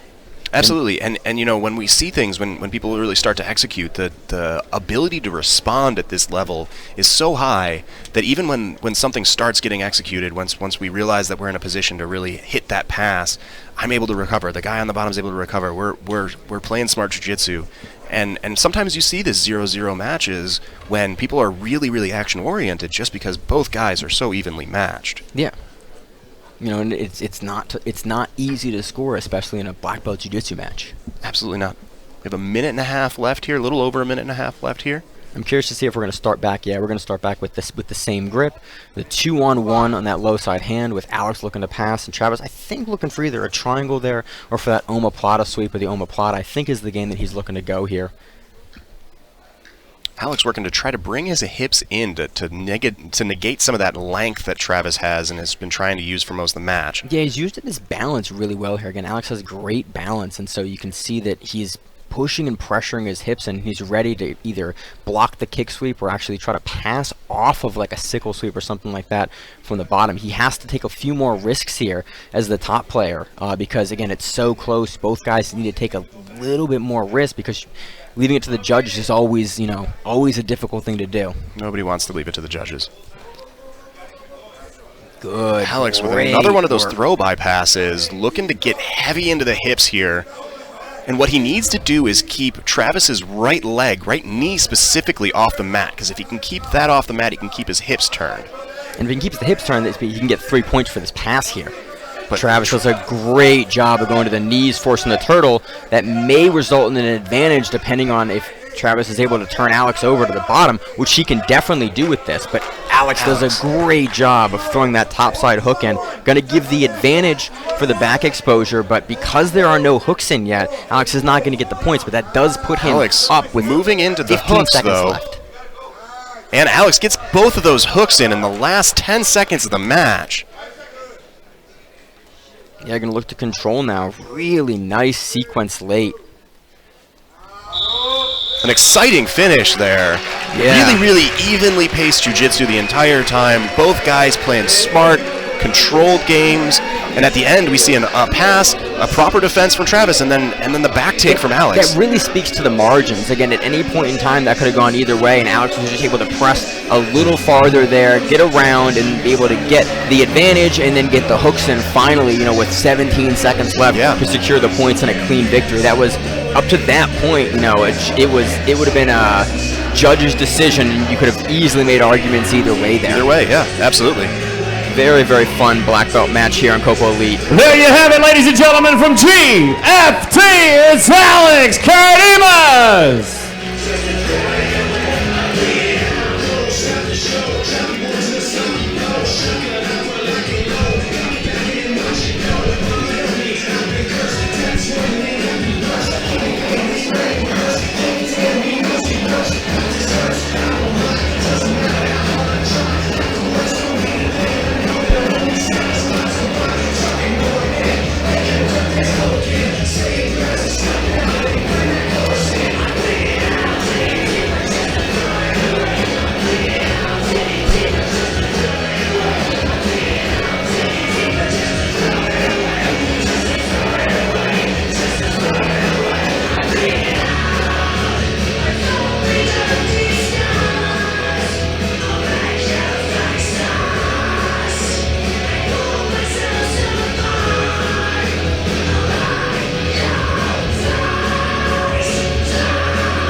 All right, ladies and gentlemen, here we go. Next event here at Copa Elite is Scott Dance. Scott Dance, lightweight, black belt match coming out of District Martial Arts. Yeah, Scott's really been in there with a lot of high-level guys. Competed against Cisneros, Ethan Krellinston, Isaac Doderlin. Has experience on the mats with some of the best in the absolute world. Yeah, absolutely. That lightweight division in the pro scene for no gi, even in the gi, is so stacked. So to have that experience being in there and on the mat with guys like that, I'm very curious to see what he does versus his opponent, Michael Mel.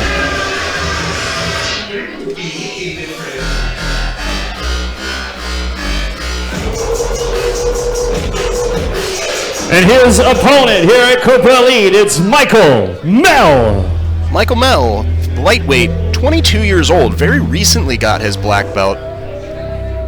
Yeah, Team Vicente Jr. has won the IBJJF Orlando Open as a black belt.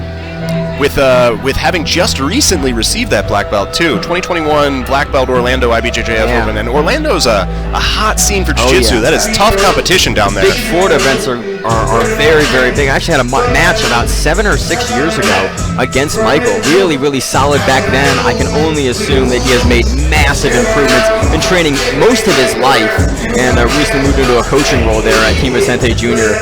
BJJ. Excited to see this matchup. Yeah, absolutely. Should be a fun match between two really experienced local black belts. Here we go, ladies and gentlemen, the light division, a lightweight division, fighting with a black belt out of District Martial Arts. It's Scott Dance! Also fighting with a black belt out of Vicente Junior team, it is Michael Mel! Action getting underway. Scott wearing the anklet, the green and yellow ankle brace, or anklet. Yeah, Michael immediately pulls there as soon as grips are established. Again, this is a 10-minute black belt match in Copa Elite under the IBJJF rules, so heel hooks are legal, both sides. Scott, huge depth of technique available. Pressuring into those butterflies. Michael doing a nice job keeping his legs wide, waiting for Scott to make a mistake on his entry, and looking to enter into those grips, leg lock, leg entanglement exchanges here. And they're doing a good job keeping tight pressure doing a really high kind of variation of a knee shield, looking to invert under the legs. I'm curious to see. That didn't look like a knee bar entry to me. Looked like an outside heel hook entry. Yep. Or a 50-50 entry. You know? And we see that from guys that are playing this wide-legged open guard position that Michael is playing here with his knees up towards his chest. Yeah, it's so hard to pass that position. Scott putting hands on the face. Curious to see if the referee allows him to have the open hand or if he's going to force the closed hand. Done a great job trying to hip flop pass over, but Michael does a nice job inverting, gets the knees back in front, back into his guard. Scott settling into that headquarters passing position, trying to keep a lot of pressure on Michael's bottom leg so that he can't invert the way that he is. And when Michael starts getting into that inversion, Scott's doing a nice job breaking the exchange open. Yeah, that inversion is so good for Michael, and Scott's doing a good job identifying when it's happening and really getting out there and not really trying to do a ton to play off the inversion. Curious to see once both guys learn each other's timing if we're going to see Scott willing to play off that a little more, but he shoots heavy for that half guard guillotine, looking to pass with the knee cut pass through and we see Michael's guard. The seatbelt grip around Scott's knee. This is something that we've been seeing in the high-level jiu-jitsu scene for a little while now. It's really becoming more popular where Michael has the seatbelt grip around the bottom of Scott's knee and is trying to invert through. Makes it really difficult for Scott to move. Such a strong position, and you see Michael use it here to looks like he's kind of looking for an outside 50-50, but he's able to salvage it to like a De La Riva. Again, looking for that inversion. Obviously, Michael's looking for the legs here. Potentially going to go Kiss of the Dragon here, but Scott does a great job of shuttling his knees around to keep his base. He doesn't end up turning away, and if you turn away a lot of times there, you'll expose your back, and you give opportunity for Michael to come up there, but Scott, really, really knowledgeable and knows not to do that. Ends up back in the close guard. This is the first piece of close guards that we're going to see from Michael tonight. I'm curious. It's going to limit the inversions a little more. I'm curious to see how Scott's going to deal with this on top. And it almost felt like Scott kind of forced Michael into this close guard position by settling his hips in underneath. Yeah, when you have a guy that's, so happy to invert, having him actually up in a straight closed guard like this will limit a lot of that because your knees are now down on the mat and they can't get underneath you as easily. They have to open up in order to scoop under the legs, and it gives you passing opportunities because you're so low, and they have to almost overextend to get underneath you. And what we're looking at right here is Scott's trying to get some pressure in underneath Michael's armpits, trying to keep his chest flat to the mat so we can start a passing sequence where Michael's trying to get that inside control, make sure that Scott can't get those hands in underneath the armpits or any heavy pressure down on his chest. Because Michael really wants to stay mobile in the upper body here so that he can start to move around and create some kind of offense from this position. Yeah, see a little bit of a triangle attempt there, again inverting for the legs. Back into open guard where Michael's got his knees up high. Scott looking to do a throw by quickly into the north-south. Michael inverts on it, comes up, potentially going to end up off the stage. Curious if the referees are going to stop it. Real close to the edge of the stage there, but we stopped it in time. Scott's butt hit the mat. We'll be interested to see how this exchange is played out, and they're standing him back up, which I think is the right move here. Off the mat there, I think that's the right decision to make. We're going to see Michael immediately pull into the closed guard. We're going to give an advantage. One of the corner refs is going to give an advantage there. We're back in this closed guard. More of this inside control fighting where Scott is trying to get a lot of pressure up into Michael's chest there, trying to keep him stable on the mat and start to try to break open this closed guard. Whereas Michael's trying to keep himself mobile, get some inside control, and then maybe start being able to attack some submissions, raise his guard up into a higher guard, and mount some kind of offense Michael's here. Doing a really good job of pulling on Scott's head and push posture him down, potentially going for a calf slicer here out the back. Scott positioned for it, but Scott's countering with a toe hold that Michael had to respect. Scott's doing a good job. He's got his arm underneath of Michael's leg when he's clearing that knee line. His corner is also calling to control for the knee line. But Scott's knee is out from here, and what Michael's trying to do is get his hips closer to Scott's knees, and Scott's able to break free. That's a really nice scramble. You saw Michael immediately scramble into the guard, and Scott attempt to get around in the passing, but Michael was able to recover there. Again, we're seeing more and more of that. People throwing leg lock attempts in order to get a response, and then using it to either pass or to sweep. It's smart jiu-jitsu. So Michael's been doing something here. He holds down the head, and only when he has the head controlled is he willing to open up the guard here. And that's brilliant because what we're looking at from Scott is when that guard opens up, he's trying these aggressive throw bypasses, so you don't want to give him the opportunity to explode out. Yeah, we've seen him force the inversion from Michael a couple of times here. You know, on that, as soon as he opens the guard, because Scott is so mobile and so willing to, you know, throw that knee cut so hard. Somebody you want to control as the guard player on the bottom there. We're seeing Michael look for an overhook here too, which is a nice solid control that you can keep your opponent postured down with. Yeah, it's great because it gives you a little bit more ability than just the overhook on the head or the collar tie on the head there. It allows you to invert because that arm kind of gets trapped behind, whereas the head, you are also locked into that position if you're holding the head there. Potentially looking to set up a violent arm lock here. Or at the very least, an arm drag position. Yeah, fighting heavy for ties here. Both guys. Scott really wants that underhook armpit grip, and Michael's doing a good job kind of rotating his hands there, trying to prevent it. Potentially going to see an entry into a high guard position. Yeah, Michael's taking this underhook position on his leg. Really good way to climb up for an omoplata entry or potentially a sweep entry. But Scott's doing such a nice job keeping his hips back and hips low and his body weight underneath him that it's really hard for Michael to really mount any real offense because he can't get any weight on top of him to start doing what he needs to do. And see, again, every time he opens up, Scott immediately throws that pass, and he's forcing Michael to have to control him. Scott looking to ninja roll onto the back there. Climbing that leg up. Almost onto the back. Almost onto the back. Michael's doing a great job of stopping that outside hook and going to try to turn him over, but he has the choke in, and that is extremely deep. And you can finish this. Scott can finish this here without the hooks in. Yeah, it's extremely deep there. I can't see the face, but he was doing a nice job keeping his knees behind Michael's back. Looking for the guillotine before settling back into the headquarters position. Yeah, and he's going to get an advantage for that. Very, very deep. Even if it didn't have the hooks in, very, very deep submission for Scott there. They're going to give him an advantage for that, deservedly so. So 2 minutes left in the match. Very close match. Scott Dance on top, up 2 advantages to Michael's 1 advantage. And boy, were those hard-earned advantages. Yeah, absolutely. We're back into closed guard here, a little bit more of the same. This time, though, Michael has to work a bit more. We got 1 minute and 50 left in the match. Yeah, again, Michael's down now, so he's with that short amount of time to work, he's going to have to open up a little more. But again, he still has to be diligent because both guys are so dangerous in these positions. We've seen Scott explode out of these guard positions multiple times, and so Michael's got to keep that in mind as he's trying to set up his offense here.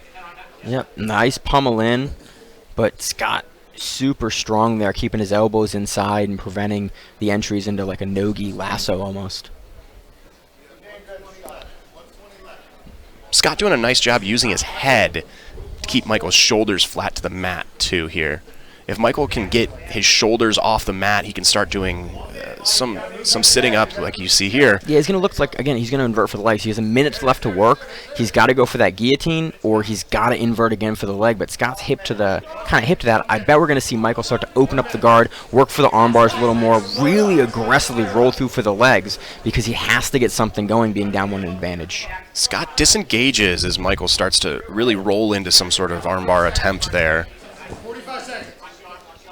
Yeah, you know Scott's probably going to hold top position here, so it gives Michael an opportunity to really go hard into the submissions because you have a player who's probably going to just play for the top. Oh, Michael off the stage. There's a tech-up exchange there.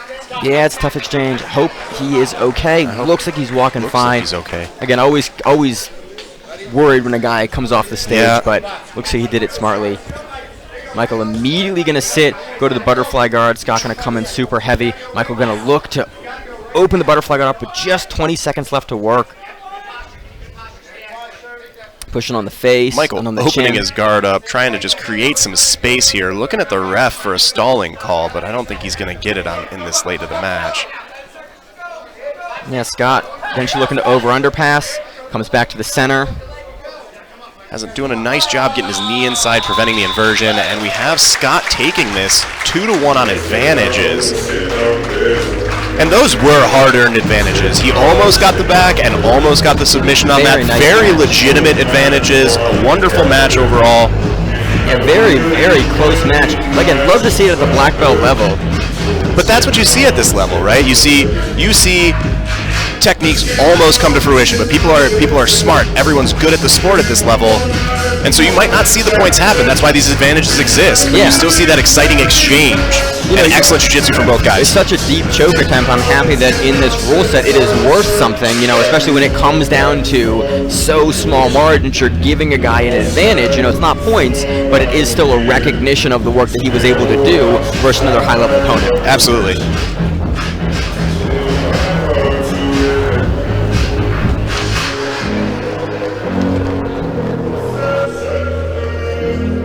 There you have it, ladies and gentlemen.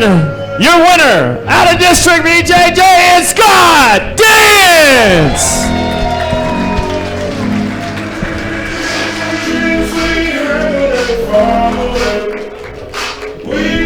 We're going to take it to a short intermission before... That's it for the undercard here this evening, ladies and gentlemen. Still lots more fighting to go here at Copa Elite. We're going to take about a 5-minute break. 5 minutes.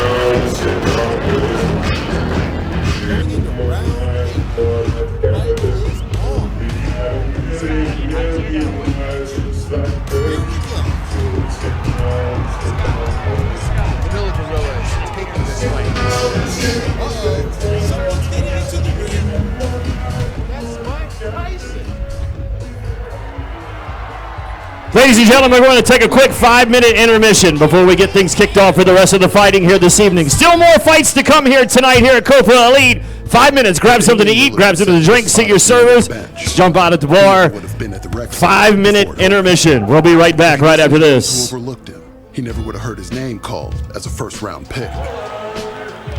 And if he let 6 all-star selections go to his head,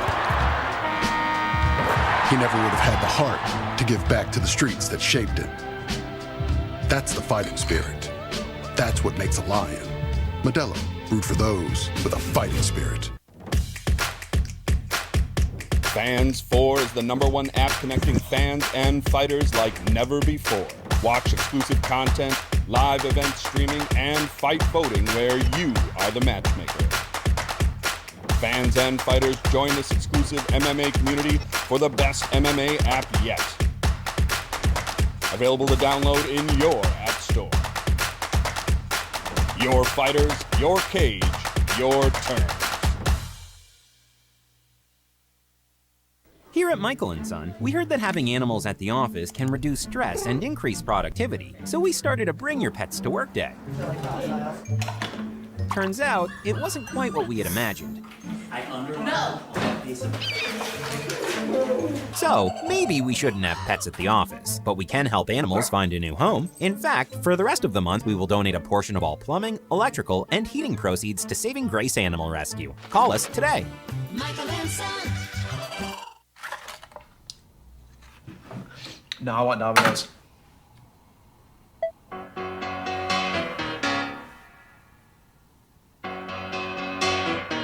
Just take those old records off the shelf. I sit and listen to them by myself. Today's music ain't got the same soul. I like that old time rock and roll. Don't try to take me to a disco. You'll never even get me out on the floor. In 10 minutes I'll be late for the door. I like that old time rock and roll. The Domino's tracker now has GPS with delivery alerts, so we don't catch you before you're ready. Hey, time of your life, huh, kid? It's about to be. Try it next time you get any 2 or more medium 2-topping pizzas delivered for just $5.99 each. Welcome in, ladies and gentlemen, to Catezilla 59.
carry out Domino's 3-topping pizzas for $7.99 each? It takes skill to get that pizza from our store to your door.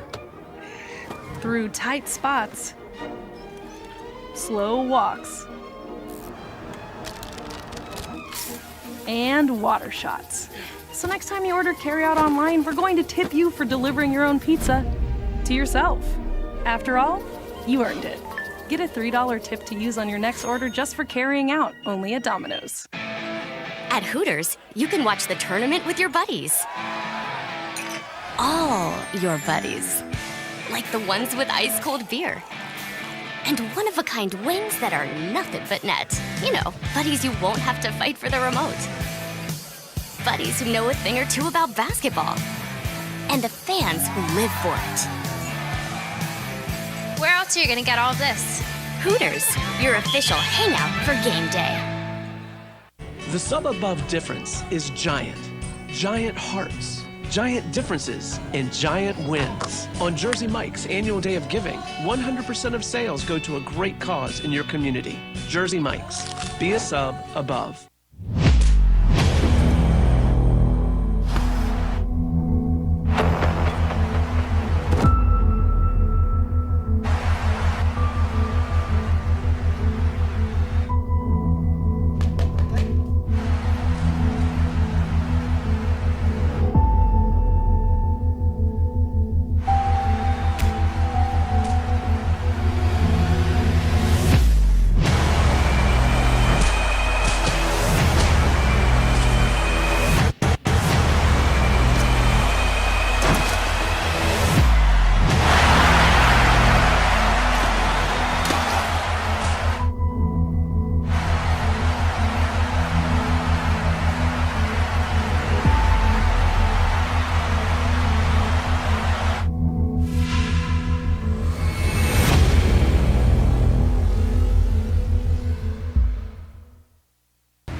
Accepted his spot at the end of the bench, he never would have been at the rec center before it opened. If he listened to those who overlooked him, he never would have heard his name called as a first-round pick. And if he let 6 all-star selections go to his head, he never would have had the heart to give back to the streets that shaped him. That's the fighting spirit.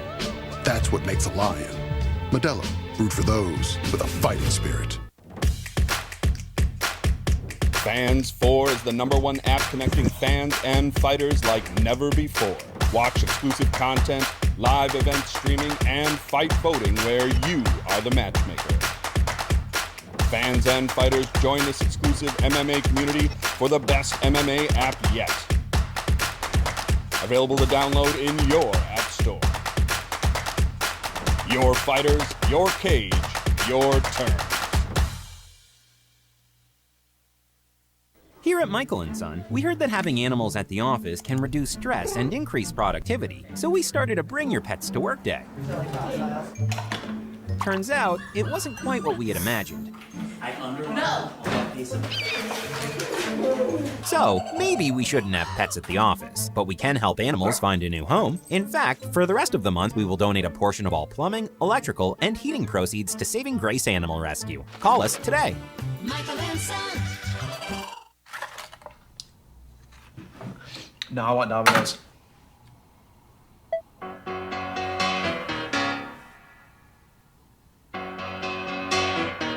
Just take those old records off the shelf. I sit and listen to them by myself. Today's music ain't got the same soul. I like that old time rock and roll. Don't try to take me to a disco. You'll never even get me out on the floor.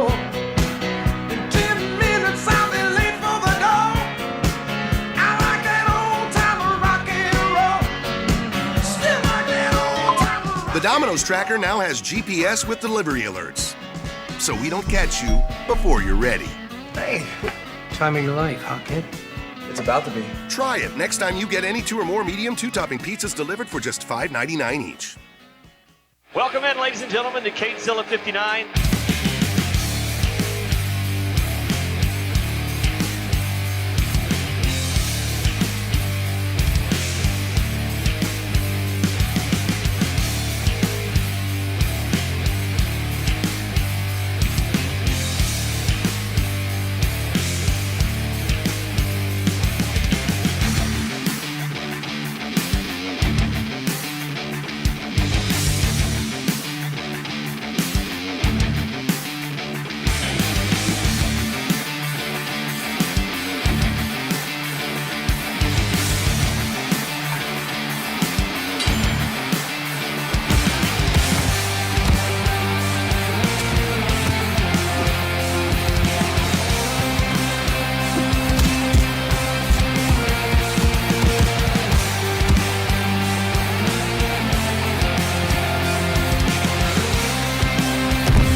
Domino's 3-topping pizzas for $7.99 each. It takes skill to get that pizza from our store to your door.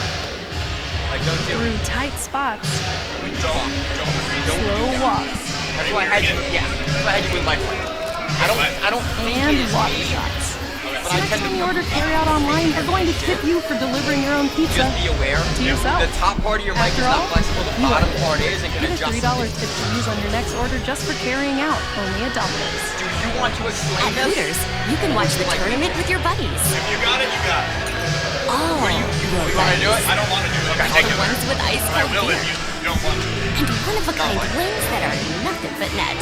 You know, buddies you really won't no have to difference to fight me. for the remote. Yeah, Buddies make a who difference know to a me thing either. or two about I didn't know if you basketball. thought you would be able to explain And it the better. fans who live for it. Where else are you gonna get all this? We have a Hooters, 9-man your official hangout for game day. division here at Copa. The sum above difference is giant. Giant hearts, giant differences, and giant wins. On Jersey Mike's annual day of giving, 100% of sales go to a great cause in your community. Jersey Mike's. Be a sub above.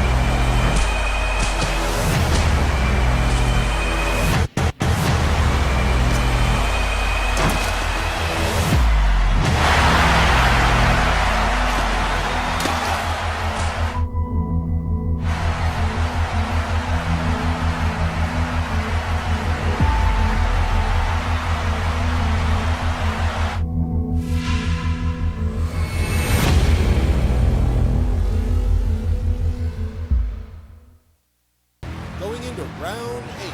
The fight is on. I can't do it. Here we go. Vanilla Gorilla is taking this fight. Uh-oh. Someone's getting into the ring. That's Mike Tyson. If you can't, we can. If you can't, we can. Michael and Son. If Damian Lillard accepted his spot at the end of the bench, he never would have been at the rec center before it opened. If he listened to those who overlooked him, he never would have heard his name called as a first-round pick. And if he let 6 all-star selections go to his head, he never would have had the heart to give back to the streets that shaped him. That's the fighting spirit. That's what makes a lion. Modelo, root for those with a fighting spirit. Fans 4 is the #1 app connecting fans and fighters like never before. Watch exclusive content, live event streaming, and fight voting where you are the matchmaker. Fans and fighters join this exclusive MMA community for the best MMA app yet. Available to download in your app store. Your fighters, your cage, your turn. Here at Michael & Son, we heard that having animals at the office can reduce stress and increase productivity, so we started a Bring Your Pets to Work Day. Turns out, it wasn't quite what we imagined. Yep. All right, welcome back, ladies and gentlemen, to Copa Elite tonight. I'm going to throw it up to my guys, Maine and Zach there. They're going to explain to you a little bit about how the rest of the evening is going to go here with this 16-man. Maine, Zach, take it away. How y'all doing this evening? We have a 9-man tournament here coming up for $3,000. We're going to have a 1-pony match here to get into the bracket. Then we're going to move on to a essentially an 8-man bracket for $3,000 here at Copa Elite under 10-minute black belt no-gi advanced division rules. All right, thank you, fellas. We're going to start off with match number 2 right here with Nick Polona.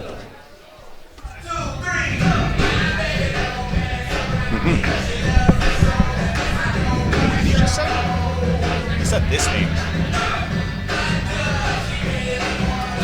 And it's that guy.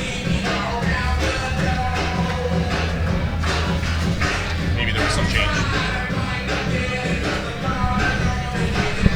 Oh.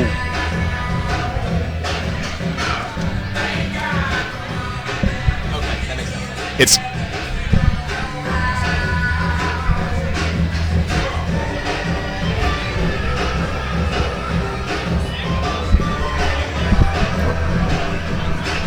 Nick Polona, 37 years old, a blue belt out of Gustavo Machado out of Virginia Beach, and Gustavo Machado, BJJ, took 3rd at the Pans recently. And his opponent tonight, making his way to the stage, Sam Kilmer.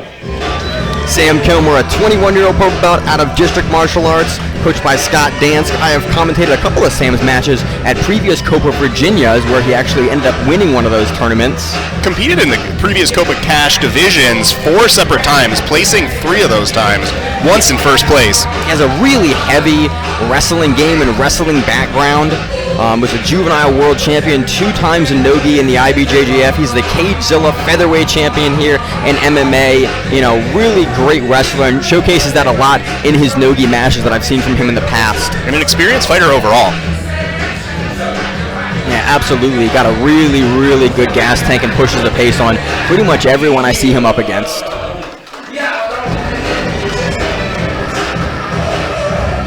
All right, ladies and gentlemen, here we go with our first of many. Nick Polona, he'll be fighting Sam Kilmer here in our best of 9 16. Here we go. Action underway here. We have Nick in the gi, or in the rash guard with blue sleeves. Sam in an all black gi. Some heavy collar ties to start things out. This guy's coming in aggressive. Yeah, again, that wrestling stance is going to be on display here. Sam really has had an edge in most of the wrestling matches that I have seen him in, especially in jiu-jitsu. He comes from that wrestling base, heavy collar ties, really looking to push a pace and fight really heavy on the head here. Both guys keeping their hips back, heads forward, leaning their weight into each other, grinding those foreheads against one another. Yeah, again, this is the cash prize division. Guys really came here to win that money. $3,000 on the line here in this match. This first of an 8-man bracket. Sam looking to get that inside control. You see him taking that top arm really, really high up over top, trying to get inside underneath there. Yeah, looks to throw by a little bit there. Nick does a great job pulling out of that. Again, both guys mirrored collar tie positions, both kind of playing heavily in the head, forehead to forehead.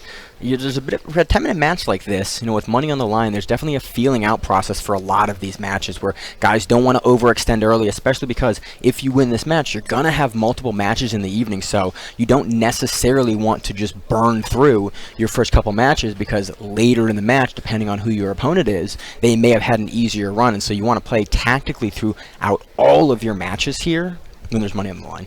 But these guys know that they still have to win this match, so you have to put your energy out there. You have to leave it on the mats. We're seeing double stalling penalties here. And this seems like a good call. The refs saying push the action, make things happen, stop some of this hand fighting, and do some jiu-jitsu. Yeah. And that's what we like to see. And we do see these guys pick it up. A wonderful takedown from Nick here, deep in underneath with the double leg. But we see Sam respond by dropping down into the leg. Yeah, immediately going for a knee bar for a heel hook. Locks in this outside Ashi position and finishes a heel hook very clean. Extremely quick finish. Now, we did see a great takedown from Nick, but Sam responded so quickly by locking in that outside Ashi. Looping on that leg, too. You can immediately roll over as soon as they settle.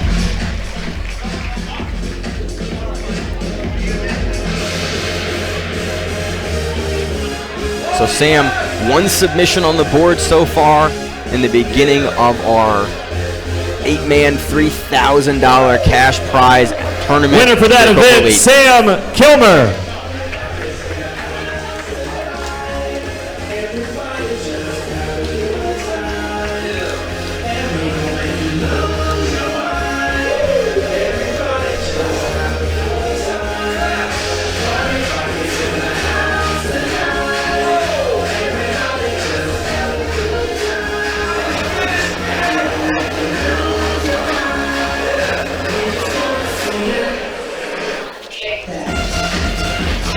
All right, here we go. Copa Elite making his way up to the stage. Diallo, brief play. Diallo, a 25-year-old purple belt out of the MMA lab and Big Brothers out of Fredericksburg, Maryland, coached by Mel Lewis. Now, we've seen Diallo in the Copa Cash divisions in the finals before, and notably, Diallo also made it to the third round of ADCC trials this year on the East Coast, which is no small feat. Yeah, absolutely. It was a 2-day professional event with some of the best grapplers in the world, and so even getting through your first round there is no easy task. So that kind of speaks to the depth of Diallo's skill and ability. Does MMA, and competing and placing in the trials and in the Copa Cash divisions is no small feat. And his opponent in the next round, it's Will Baxter. Will Baxter, 40-year-old blue belt coming out of Silverback Academy in Clifton, Virginia, coached by Sean Stoopman. Yeah, has competed in both Copa divisions before, previously Copa Virginia, and he is a third at the World Masters in the gi last year. Now, you'll notice on the screen, there is a bit of a weight discrepancy for this match, and this is what you see in these absolute divisions. Yeah, the absolute divisions, because it's open, guys are all looking for that money. You can get discrepancies in weight, but again, Diallo's... All right, here we go, ladies and gentlemen, with your next match.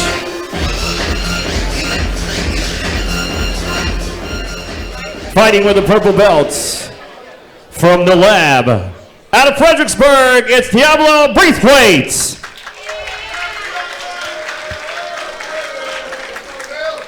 Fighting out of Clifton, Virginia, from Silverback Academy with a blue belt, it's Will Baxter.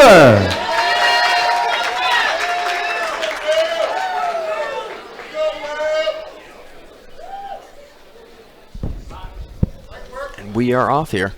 Again, with the size discrepancy, I'm curious to see how both guys play it. If we're going to see Diallo look for top position through wrestling, or if we're going to look to see him pull, because the takedown might be difficult to secure when there's a size discrepancy here. Those are such hard decisions to make in these weight discrepancy matches. You don't want the heavy guy on top of you, but it's going to be hard to get on top as well. Yeah, you start to see interesting attacks. Really nice snap down from Baxter here. Diallo collar tie. Not being shy about these collar ties. And Will with a heavy snap down. He's awarded 2 points for that.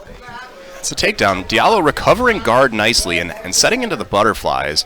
Will setting his hips back, laying his weight heavy into Diallo's hips. It's going to be hard for Diallo to use those butterflies here because so much of Will's weight is pressed into his hips and into his shins. Yeah, I think Will's actually got his hands locked as well, so eventually going to see some body lock passing from Will on top here.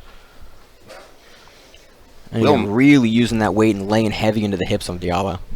Will moving up to the crossface grip here, which is a bear to deal with. Even in the half guard still. And what we're seeing here is Will's doing a nice job turning Diallo's face away from Will's body. And that makes it so that Diallo has a really hard time doing any maneuvers where he needs to turn back into Will. Yeah, again, Will using the pressure there, staying nice and low, really shuttling down Diallo's hooks there. Diallo has an overhook on the leg, and I'm potentially going to look to lift Will's hips up, but Will's doing a really nice job of being flat and just super heavy. Again, these guys both potentially have more matches in this tournament after, and so you want to be very conscious about the energy that you're using early in these matches. Diallo has a nice foot grip on the back calf of Will Baxter, keeping that knee down actually, and from that position it's actually really hard for Will to be able to step that leg up to pass, because Diallo's stomping so hard on it. Will putting an incredible amount of pressure down into Diallo's face here, though. Diallo dealing with it beautifully, doing a nice job getting his back off the mat. He's getting back into the butterfly guard. Again, dealing with that crossface pressure is so difficult. Going for double unders here, looking to extend Will on the butterflies. And if Diallo can stay attached to Will here, keep his chest close to Will's chest, he's got some options. This is actually a great place for Diallo to be. He's got his head underneath Will's chin, so Will loses a lot of strength in his core. Potentially looking for a sweep, or even if he can get underneath of Will's hook and go to the back from moving into the back here with the hooks in, locking in that seatbelt grip, and he gets his points. Yeah, again, it's now 6 points. Diallo gets 2 points for the sweep, 4 points for the back take, and is now starting to aggressively climb up. Yeah, 6-2 for Diallo here. He's on the back, 7 minutes to go. That's a long time to work. Again, it's still very much anyone's match. If Diallo taking him out there off that roll through. And he gets his points for it. Diallo doing a nice job keeping his hips into Will's chest here. Throwing the grapevines in a little bit there. Feet under the butt with those grapevines, where it's really difficult for Will to start using his legs. And this is a thing that you see sometimes when you have a bigger guy against a smaller guy, is Diallo's going to be able to hide his feet in ways where Will can't really get to him. Right. He's also staying really high off of Will's hips there, so that if there's a bridge or anything like that, Will just can't bridge him off of him. He's going to bridge into the air, but Diallo's hips, because they're so high up on the chest, are just not a bit of a problem. Will is looking for that outside grip, though, potentially behind the arm there to turn Diallo over. But Diallo's also trying to sneak his arm in underneath Will's head. Yeah, Diallo using that mobility, gets off, potentially going to score here for a neon belly. But Will's very, very diligent, pushing that leg off and not allowing it to ride on the stomach there in order to score. Diallo's got some nice crossface pressure here. That leg is based out. Ooh, but Will can recover it to the half guard. Diallo passes through. There are no points there because the guard wasn't established long enough. Just over 5.5 minutes to work here. Diallo working his arms in. Looks like he's gunning for a Darce a little bit, maybe? Yeah, it seems like he would have to commit heavy down low with head pressure there, and I'm not sure he wants to do that this early in the match with Will still kind of being as mobile as he is. But I think the threat was there, and that's maybe the important part for Diallo on top here, is to just show that he can move. Yeah, and you're starting to, again, you want to feel out your opponent and sort of impose where you think that you are strongest, and Diallo definitely has the mobility advantage here. I'm seeing him press that in. And you know what this is going to do? Staying in side control, moving around like Diallo is, it's taking away Will's strength by wearing him down. And if Diallo can keep mobile on top here, hopefully, I think what he's hoping is that he can gas Will down on the bottom and start to take advantage of that. Yeah, that neon belly, that knee ride position really can do that. Again, it always allows the smaller guy to put a lot of pressure and really take some of the wind out of the sails of the guy in the bottom. In these longer 10-minute matches, you have to do that, especially when there's a strength disparity to kind of even the playing field a little bit. Great cross-face pressure there in conjunction with the hip line pressure. That head control that Diallo's using to keep Will from turning in all the way is really, really strong here. Yeah, it's great. Will's starting to push away a little bit with the arms. I'm curious to see if Diallo is going to look for that. I'm curious. I don't think that Diallo will elect to take a like a fall-off armbar just because of the size discrepancy. I'm guessing he's going to try to take it to mount. Yeah, I think Diallo is going to try to do everything he can to stay on top here. And even if Will's given up that arm bar, Diallo probably doesn't want to take it in this case. Yeah, again, that's just a tactics thing. It's even if it's available, the risk of not hitting it and not being able to get it puts you on the bottom with, again, still 4 minutes left to work. That's a very long match. Very long match. 10-minute match, 4 minutes left. Diallo is up 10-2 right now. Just maintaining this top control. The mobility that we're seeing here in top is really something to admire from Diallo. Yeah, he's got his body lock. He's got his hands. He did have his hands body locked, and he's going to the north-south position. That really gets away from a lot of Will's power. It allows Diallo to stay away from the legs, to stay away from the half guard, because, again, once you give someone more of your body, they can more easily control and look to sweep. In that north-south position, there's less that Will can do offensively, and Diallo can just continue to ride on top and stay ahead on points. And Diallo is doing this really nice mobility, this really nice exchanges where he's in knee ride, dropping down to side control, moving to north-south, going back to knee ride, flipping to knee ride on the other side, and that's just difficult to keep up with. He's not going to score any points for that, because in order to score points on the knee on belly and the knee ride, you have to go back through the guard, but he's using it as a controlling position, and again, being up 8 points right now, he's not looking to continue to score, he's just looking to kind of maintain his position and stay in a dominant position there while still putting pressure on Will and stopping a lot of that offense from the bottom. And importantly, he's not going to get a stalling call if he's being this mobile. Yeah, and again, goes for the arm a little bit, looks to actually fall over top of it, but Will pulls it back in and starts to re-square his hip, so Diallo elects to not go for the arm and come back to that top positional control that we're seeing so well. Which is smart jiu-jitsu from Diallo. Diallo needs to make sure that he's staying on top here. If he ends up on the bottom, that's where things can start to devolve for him. Yeah. 2 minutes left on the clock. He's still got to be careful about having the heavier guy on top of you. He did an excellent job sweeping him, getting the back in the first place, but you don't want to have to do that again in a match like this. Yeah, absolutely. Diallo's got a really heavy underhook, but he actually decides to pull out of that because Will can use that as an overhook and sweep off of it. And so, notice Diallo is putting just enough pressure in and keeping just enough activity so that he's not going to get a stalling penalty. Ooh, Will does a great job here of actually recovering Diallo's leg into the quarter guard. If he stays here, if Diallo stays in the position for 3 seconds or more and then is able to pass that leg out, he can get 3 points and then begin scoring again. And he's past that point where this is a guard now, and so Will needs to be careful not to get scored on more now that he's recovered this little bit of guard. But he can recover up, and he is looking to immediately start pushing again. Now they're back on the feet. With a minute left, we saw that great snap down from Will earlier for the 2 points. Potentially, that is his pathway to getting back on top, and Will knows, again, being down 8 points with a minute and a half left to work. And Diallo tried to follow up, keeping the pressure on Will as they stood up, but they got too close to the edge of the mat and had to go back to standing. Yeah, Diallo got a penalty, I think, for the push there at the end. Heavy tie. I'm guessing that we're going to see another heavy tie. Ooh, or a pull from Diallo off the grips. Diallo. Again, he has a minute left. A minute left, that seems like a smart move from Diallo. If he can just play the guard for this minute. Yeah, a lot can happen in the takedown, and that's a risky position to put yourself in. You're up 8 points. You might as well pull the guard there, deal with the heavier man on top, control his posture, control his position, and be able to ride it out. You also, again, Diallo's the guy that we routinely see throw a lot of submission offense off. I wouldn't be surprised to see him throw for a sub here, but tactically it might be the right decision for him to hold the guard, deal with the weight, ride the points out.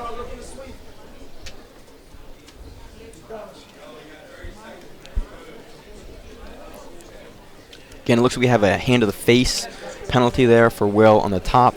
That's what Cam motioned for there for the points. Again, both the guys have 1 penalty, but 28 seconds left in the match. Diallo is on the bottom here, up 8 points in a 10-2 match. And Diallo's doing a really nice job keeping that collar grip on the back of Will's head, keeping his posture down just enough to prevent him from really standing up and starting to pass heavy. Yeah, you've got to keep a guy controlled with this much time in the match because guys can really put up heavy offense when they have nothing to lose. Absolutely. 15 seconds remain in this match here. Yeah, Diallo really just has to hold on here and stay vigilant with any sort of wrist locks or smaller joint attacks. And there's the sub I was talking about. Will looking to pass off of it. Going for the sub with 5 seconds left. Doesn't finish it, but man, was that tight. Yeah, really impressive performance from Diallo. Love that he's still going after it at the end of the match. And we've seen that tonight at Copa Elite several times where people are going to go for it through the evening. Yeah, and that's what you want to see. Moving on to the next event, Diallo, brief weights. That's absolutely what you want to see. You know, people that would just continue to push the action, and even when they're up in, you know, the closing seconds of the match, work and continue to work for the submissions because they want to showcase and show off their jiu-jitsu in an event like this. And an incredible finish from Diallo, winning this match 10-2 with a huge weight disadvantage. It'll be exciting to see him go into the rest of the tournament tonight after that win. How much energy did that take from him? Yeah, that's the real question. Is again, in these longer format matches, you wonder how tired a guy is.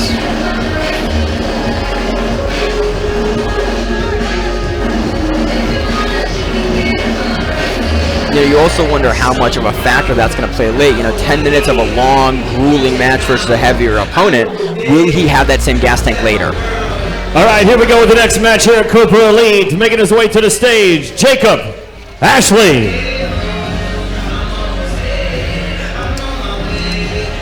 Jacob Ashley, 31-year-old brown belt, coming out of Charlottesville, Brazilian Jiu-Jitsu, Charlottesville, Virginia. Coach Gordon Emery. He has competed in Copa Cash events in the past. Yeah, I think I saw him compete against one of the UFC heavyweights that entered that division as well. Yeah, that was it. There was a huge weight disadvantage on his end in that one. Didn't work out as well for him as it could have, or as he hoped that. But we've seen Jacob Ashley on Fury Submission Grappling. Yeah, the first submission on that event. Has a few amateur MMA fights as well. Yeah, an experienced fighter. And ADCC West Coast Trials experience. Again, a submission there and a points victor here at the West Coast Trials. Again, and his opponent in this round is Adam Osmo. Adam Osmo, 29-year-old blue belt. Gustavo Machado from Virginia Beach, coached by Gustavo. Yeah, he's got a wrestling background. He's trained some MMA, and he's been a blue belt for a little bit. You know, his game is to really come in and try to impose, work for the submission. Now, I don't think he's really looking to play a positional game. He's looking to come in and come out and look for the sub, which again, in a format like this, could really work out in his favor if it's able to go his way. And we've seen at the highest levels, sometimes a blue belt with a strong wrestling background can come in and take these big tournaments. Yeah, especially, you know, if they're submission-minded. You know, in these 8-man tournaments, you don't want to get tired. Wrestlers typically don't have that. All right, here we go, ladies and gentlemen, with our next round. With a brown belt out of Charlottesville, Brazilian Jiu-Jitsu from Charlottesville, Virginia, it's Jacob Ashley. Fighting with a blue belt out of Gustavo Machado from Virginia Beach. With a blue belt is Adam Osmo. Again, another 10-minute match in Copa Elite under the IBJJF rules for black belt. Jacob Ashley in the white and black shorts. Adam Osmo in the black. Adam immediately looks in to run the pipe on that single leg. Reaching for the snatch signal, picking Jacob up. No slams are allowed in this tournament. Jacob snatching a guillotine on the way, but letting it go. Yeah, it looks like he's working for a rubber guard. Adam with the 2 points for that takedown, though, starting the match off in the lead with 9 minutes and 30 seconds left. Yeah, Jacob taking a really high guard here. Adam's doing a good job of kind of posturing up and forcing Jacob's legs down. And that might be to Jacob's advantage overall, because he's got those long legs. He can start to be mobile in the guard here, moving up and down as he needs to. Going for that rubber guard position again, looking to underhook the arm. Adam laying really heavy, high into Jacob's chest. Yeah, again, when you have someone that's willing to play such a high guard, that's a really good way to deal with that because it forces them to bring their knees and their feet very, very close to the head. And the closer typically the feet are to the face and to the head, the weaker that guard is and the easier it is to push forward and kind of posture out of it. Reset into the center of the mat here. Back into the closed guard. Slap and bump and run away. Adam trying this time to maintain some posture, it looks like, whereas Jacob's trying to get that overhook on the grip around the back of the head, the collar tie around the back of the head, break Adam's posture down and start to climb that guard up where he wants it. Yeah, I'm curious to see. I'm curious to see what Jacob is looking to do with the guard here. You know, I haven't seen anything. He's going for the neck a little bit here, but his hips are still very high up, so that guillotine's going to be very difficult to get from that position. It looks almost as if he's looking for that guillotine to just maintain some kind of posture and possibly set up some triangle creeps in the process. We also look like we're seeing a little bit of rubber guard out of him. San Paulo pass from Adam on top, which is a great thing that you see wrestlers do. A lot of these wrestlers have a really strong ability to maintain their hips, so that San Paulo pass works really well. Guillotine sweep from Jacob Ashley. Adam's in trouble here. Looks like Adam's going to roll back to the back. Very, very deep guillotine. I think this is a high elbow when he gets the tap on it. A wonderful response from Jacob there. You know, we see that San Paulo pass coming from Adam. He's playing really heavy on that side. Jacob was able to sneak the guillotine grips around, and then as he reset, turn that into a sweep and finish from the top. Moving on.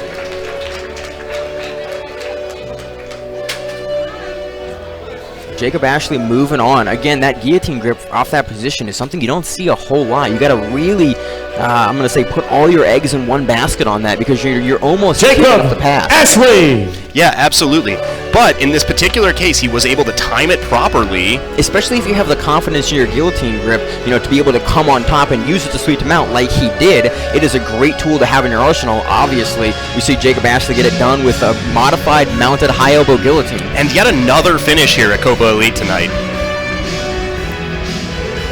Competitors at this event have been aggressively coming out here. We've seen a lot of finishes. Yeah, that's what I really love about big super fight events like Copa Elite, is guys come out, guys and women come out looking to showcase their games and really show off the jiu-jitsu that they've put so many years and so much effort into learning and building the skills that they have. And that's absolutely what we're seeing here tonight.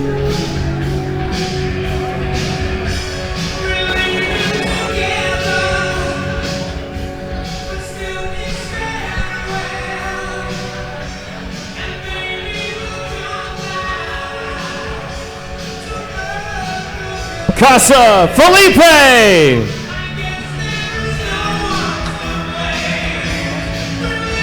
Cassio Felipe coming out, 22-year-old brown belt, training out of Six Blades in Austin, Texas.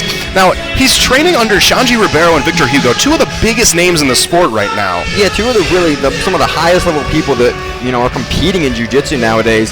Sanji, an absolute legend of the sport, multiple-time ADCC winner, world champion. Victor Hugo, again, multiple-time IBJJF world champion. And again, this is contested in the IBJJF rules. Having guys like that in your camp is always a good thing.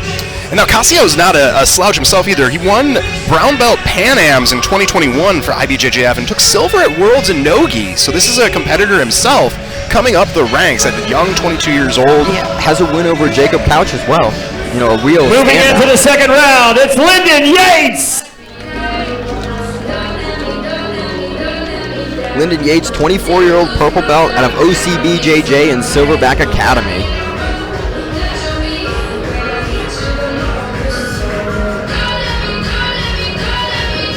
This should be a really, really fun match between these two gentlemen.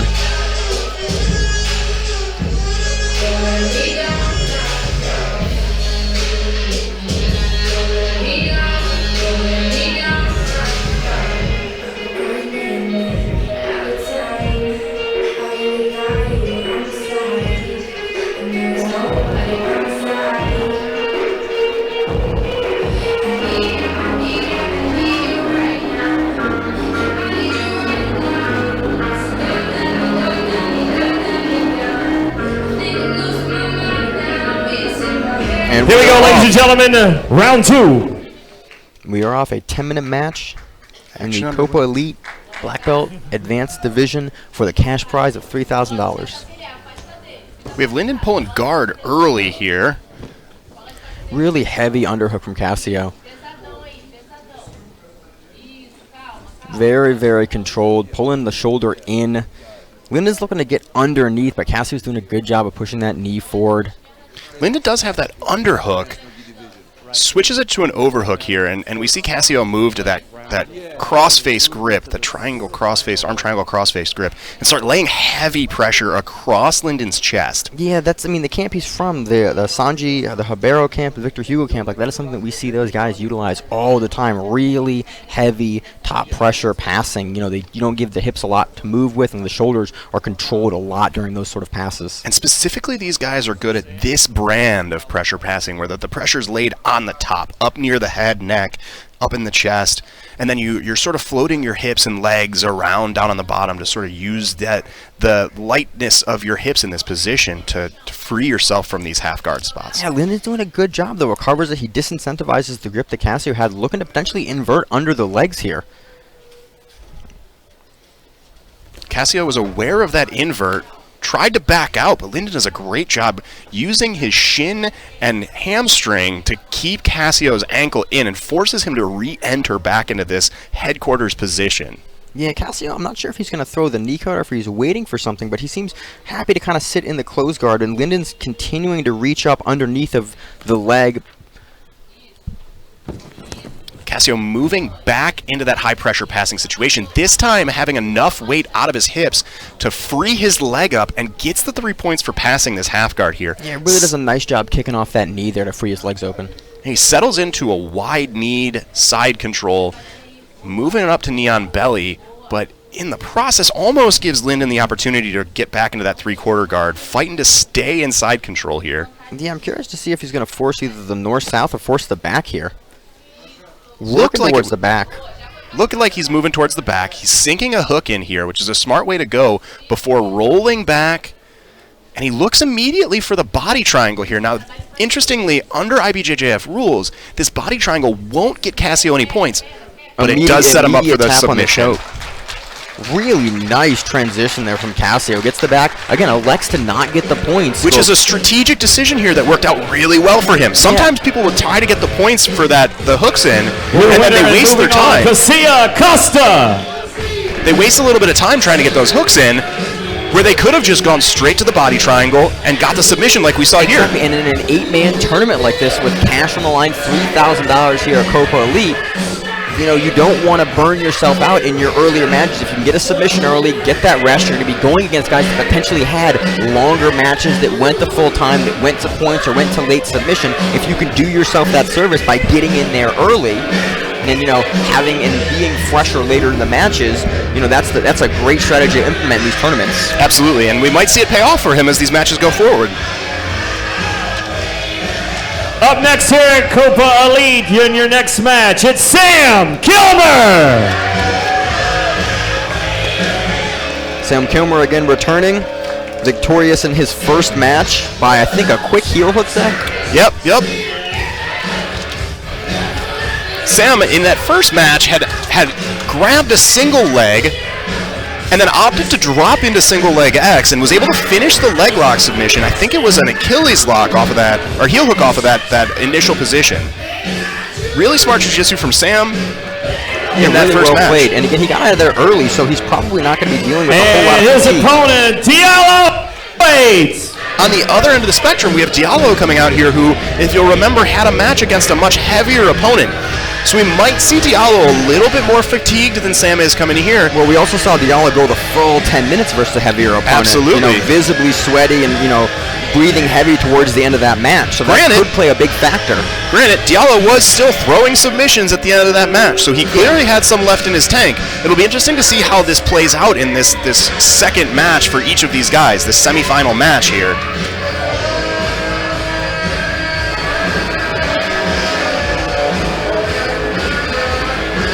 I'm curious to see, given the heavy pressure wrestling of Sam, if we're going to see Diallo pull early, you know, elect to not try to fight for the 2 points, work his guard like we saw him work the butterfly guard in that last match. You know, how we're going to see Kilmer deal with that. I think that would be a bright strategy for Diallo in this case. Action's underway. Diallo's got a blue stripe on his rash guard and absolutely does pull guard right away. Does not want to deal with that wrestling. Yeah, that's tactically a good decision here. Again, playing heavy on the head. Kilmer is going to lean real heavy into that knee, looking for the outside pass, potentially looking to get his hips mobile and get around Diallo's guard there. Sam playing a headquarters position here with one leg very, very strongly extended, trying to keep a lot of weight in that knee that he's playing into Diallo's hips. Yeah, if you keep that leg really extended, it makes it much harder to get underneath you to start to sweep, and so it will keep you on top. Again, given the wrestling credentials of Sam, that's probably a strategy that keeps him on top more so than not. But Diallo's doing a good job fencing his hands in, looking to turn Sam over and looking to get the a heavier underhook to pull Sam into his game to re-square him up. Sam keeping that outside angle throughout this process, though, which stops Diallo from really getting that underhook. Yeah, doing a really good job there. Diallo doing a nice job framing out, preventing Sam from really pressuring in the way that he wants to. So these two guys are playing off of each other really well in this particular case. Yeah, Diallo is sliding the low side foot. Sam does a nice job changing directions on Diallo there. But Diallo does a great job going to turtle there to not give the points up, although he does extend his back, and then Sam is going to try to take the back here. Sam locking in the hooks. He has his feet crossed here a little bit, settles in the hooks, gets his 4 points. And then immediately goes to the inside body triangle. We're seeing a lot of guys that elect to play for the inside body triangle because it does a really effective job of controlling that hip, where the outside body triangle sometimes guys can spin, especially guys as mobile as Diallo will tend to spin their hips through if you're in the outside body triangle. So Sam electing to play for that inside body triangle may give him more control, although he now does go for the outside body triangle. And now it's important that you keep in mind that those two are interchangeable. You can switch back and forth between them depending on what you need, and that's exactly what Sam's doing. In this particular case, though, Diallo has laid his weight over into the lock leg of this body triangle, which is the side that he wants to be on to try to start escaping. Now, it's not an easy escape still, but Diallo's in a position where he might be able to get out of this body triangle by continuing to roll in that direction. Yeah, again, there's still more than 7.5 minutes left in this match. There's a lot to go. Sam's looking for the choke, but he seems to be more concerned with maintaining the position here. We've seen Sam try to crawl his legs up to trap the arms of Diallo a few times here. I'm curious to see if that's going to be the strategy that he continues to implement, or if he's just going to go right over the face here. And Sam's doing a nice job just swimming his arms back and forth across Diallo's face. That gets tiring. It's frustrating. You're trying to deal with the body triangle. It's really a psychological game at that point. And Sam's doing a nice job playing that game. Absolutely.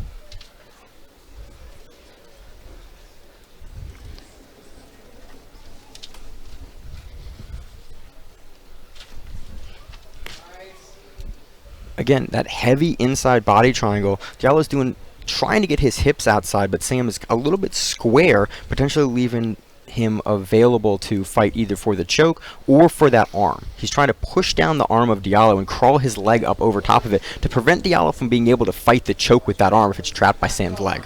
And Diallo's doing a nice job here putting all of his weight into that lock leg. And what that's going to do is it's going to prevent Sam from using that bottom leg to maintain that body triangle position. And as you can see, Sam's body triangle is unlocked at this point because Diallo's been able to put a lot of weight down into that bottom leg. And he's starting to try to scoot his hips out, but he's got to watch that choke on the same time. The other thing that it stops him from being able to trap the arm like he was doing previously. They're called a fight at the wrists from the corner here. Sam creeping up across Diallo's body with this. I'm not 100% sure what he's looking for there, but he is maintaining the position at the very least. Yeah, I think he's trying to pull him back onto him so he can re-square the bottom leg and almost retake the back there. Because his knee is so high up, it's difficult to push it back in at this position, and so Kilmer can kind of use the hips and the mobility that he has there in order to re-square the back. But Diallo's doing a nice job using that arm inside his hip to prevent... Going arm and guillotine here. Very, very deep. Switches that to a Darce. Extremely deep. Walking around. Going to try to trap the outside arm. Stabilizing this Darce position, and he finishes. Wonderful finish there. Really nice, patient jiu-jitsu from Sam on top. You know, he had an opportunity there to really try to force the choke and potentially lose the position. He stabilized the position. He maintained that position for a nice period of time. Sam Kilmer! Yeah, really good jiu-jitsu and really thoughtful in the way that he set that up. Again, most times when guys sit to the guard, it's a big gamble that don't necessarily work out in your favor a lot of times. So it's good to see Kilmer set that up in a thoughtful way, get the arm in, lock it through, and then immediately switch from that arm in guillotine to that darce, walk his hips over, and finish. That's obviously a transition that he's worked a lot because it is so smooth. Our next match, moving on, it's Jacob Ashley! Jacob Ashley coming out. This is again 31-year-old brown belt, fighting out of Charlottesville, Brazilian Jiu-Jitsu.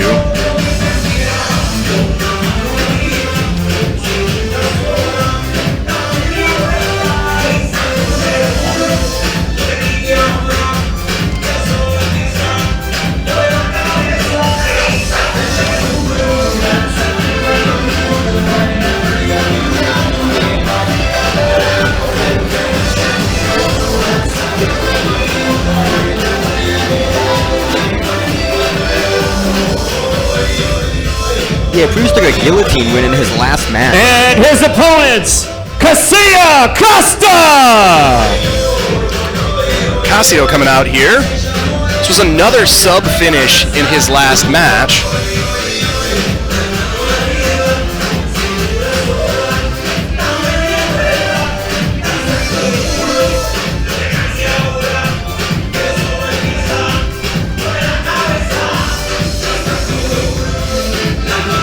So both of these two guys in this particular match had sub finishes in their previous matches. Both of them are coming out with quite a bit of energy, I'm guessing.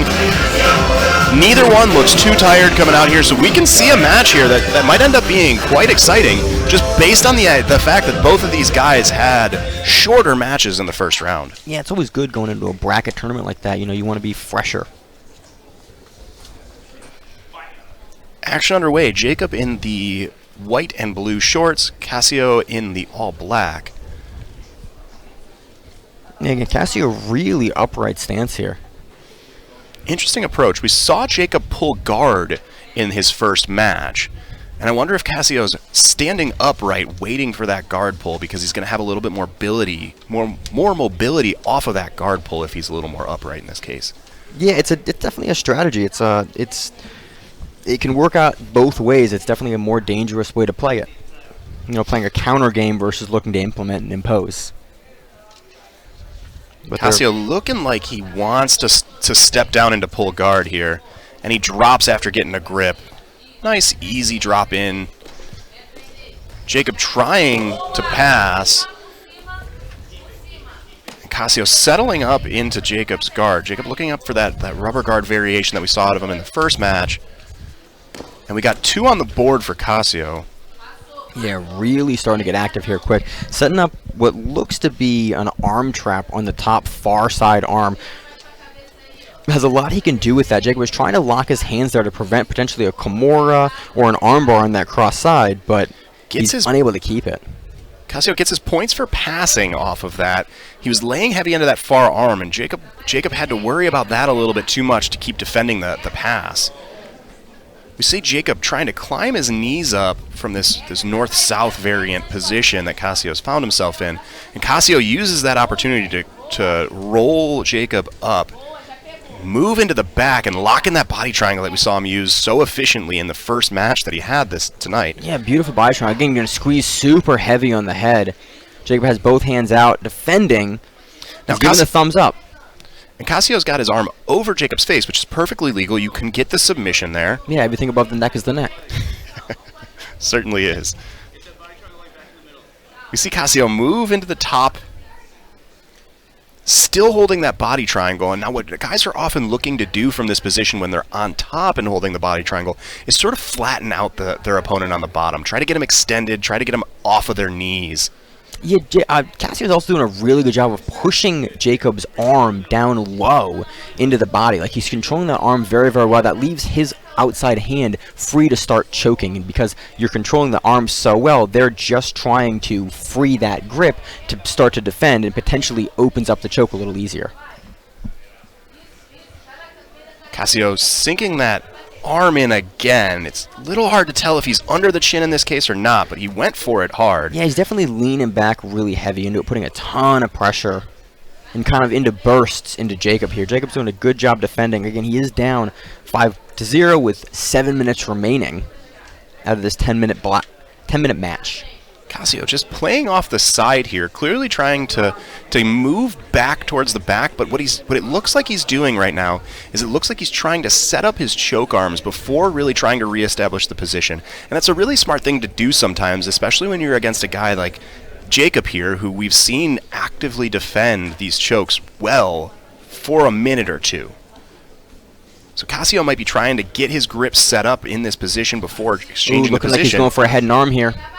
He is still trapped in the half guard, and this is a very difficult thing. Again, it is finishable in the half guard, but it is very difficult to finish this head and arm choke in the half guard. Potentially, he's looking to slide out of the half guard, go behind, and almost go head to head here.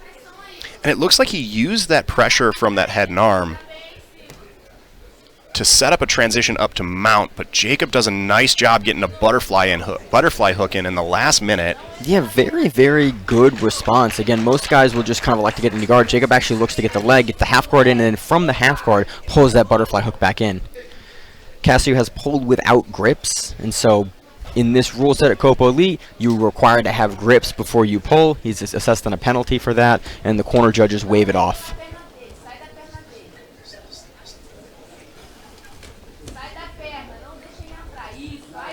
Cassio again in a really heavy knee cut position here. Has a outside hand under the neck there and is looking to push through the guard. Jacob's doing a good job of keeping that top side knee in front of it, preventing the pass. But you could really only do that for so long, and he transitions up to an armbar attempt there for a second. Coming into north-south, and again, Jacob does a great job of rolling through, preventing the points. He's going to get, Cassio is going to be awarded an advantage for this, but there was no passing points there. Yeah, and Cassio's ability to re-guard off of these exchanges has been really incredible tonight.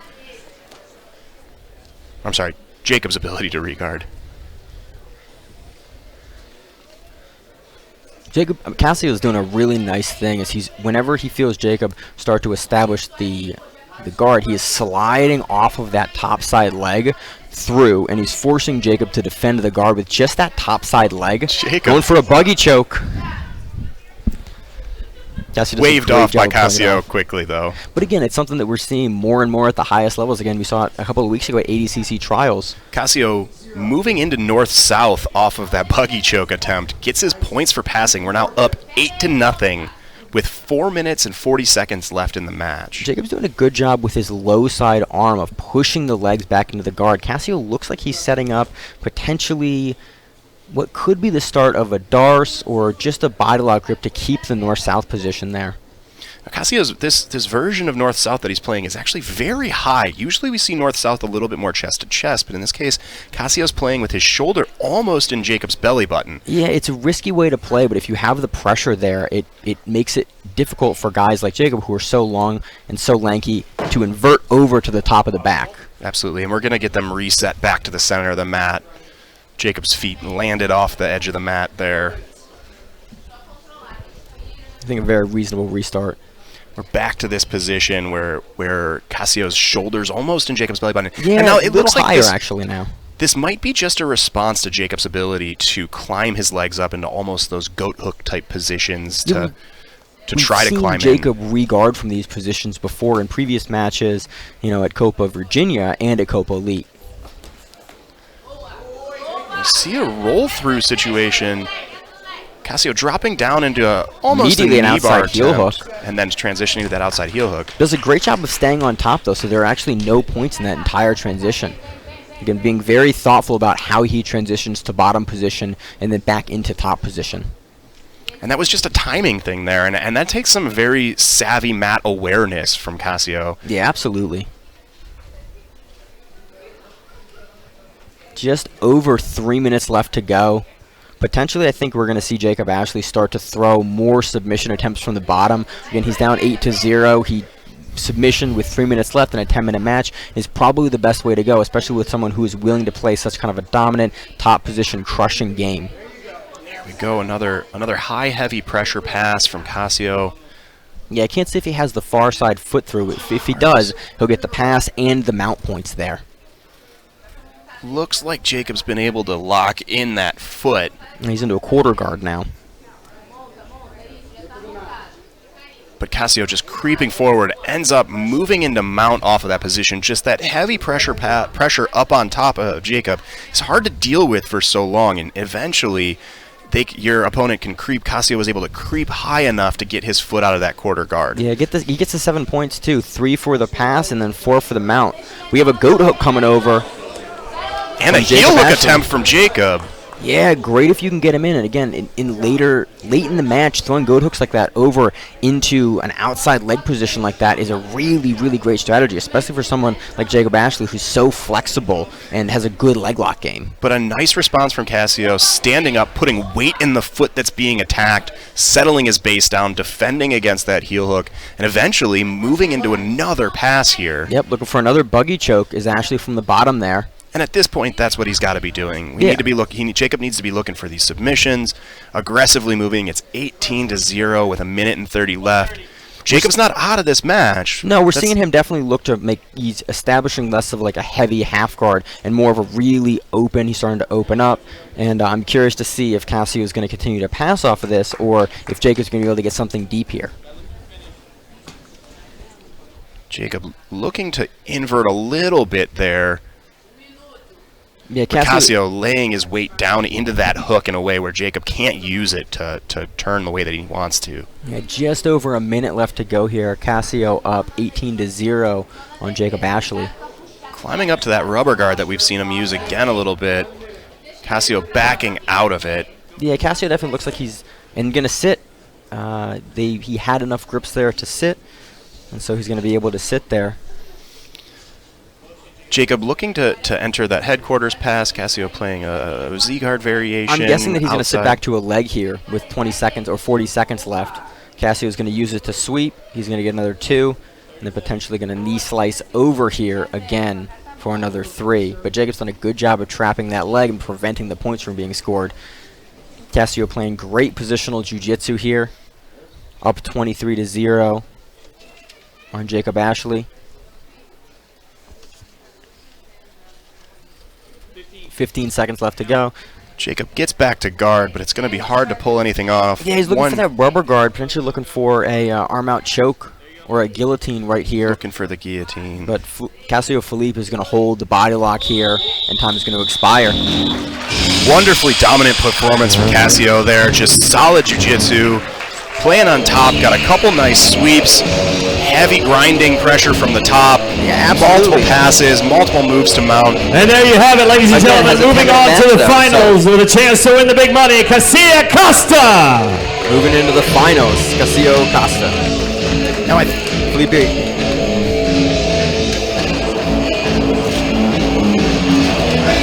We have one more semifinals match here for the Copa Elite Absolute.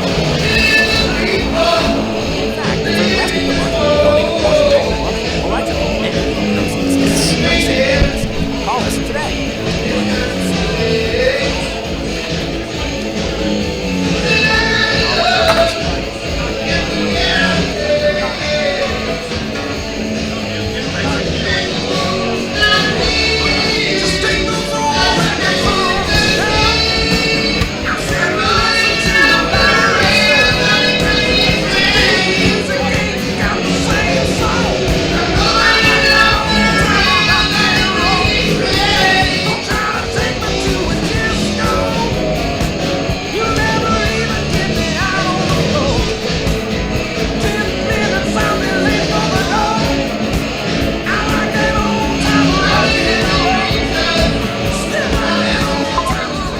Tracker now has GPS with delivery alerts, so we don't catch you before you're ready.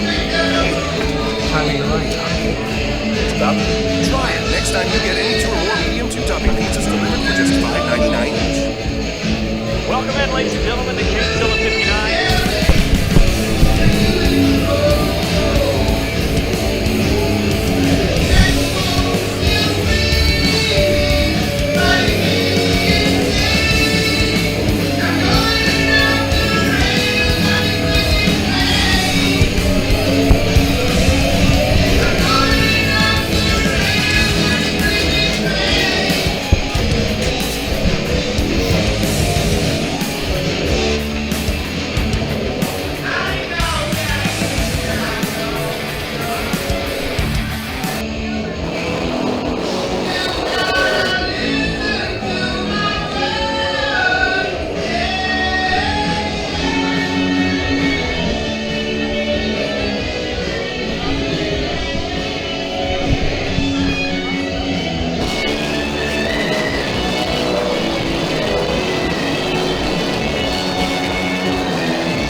right, ladies and gentlemen, here we go.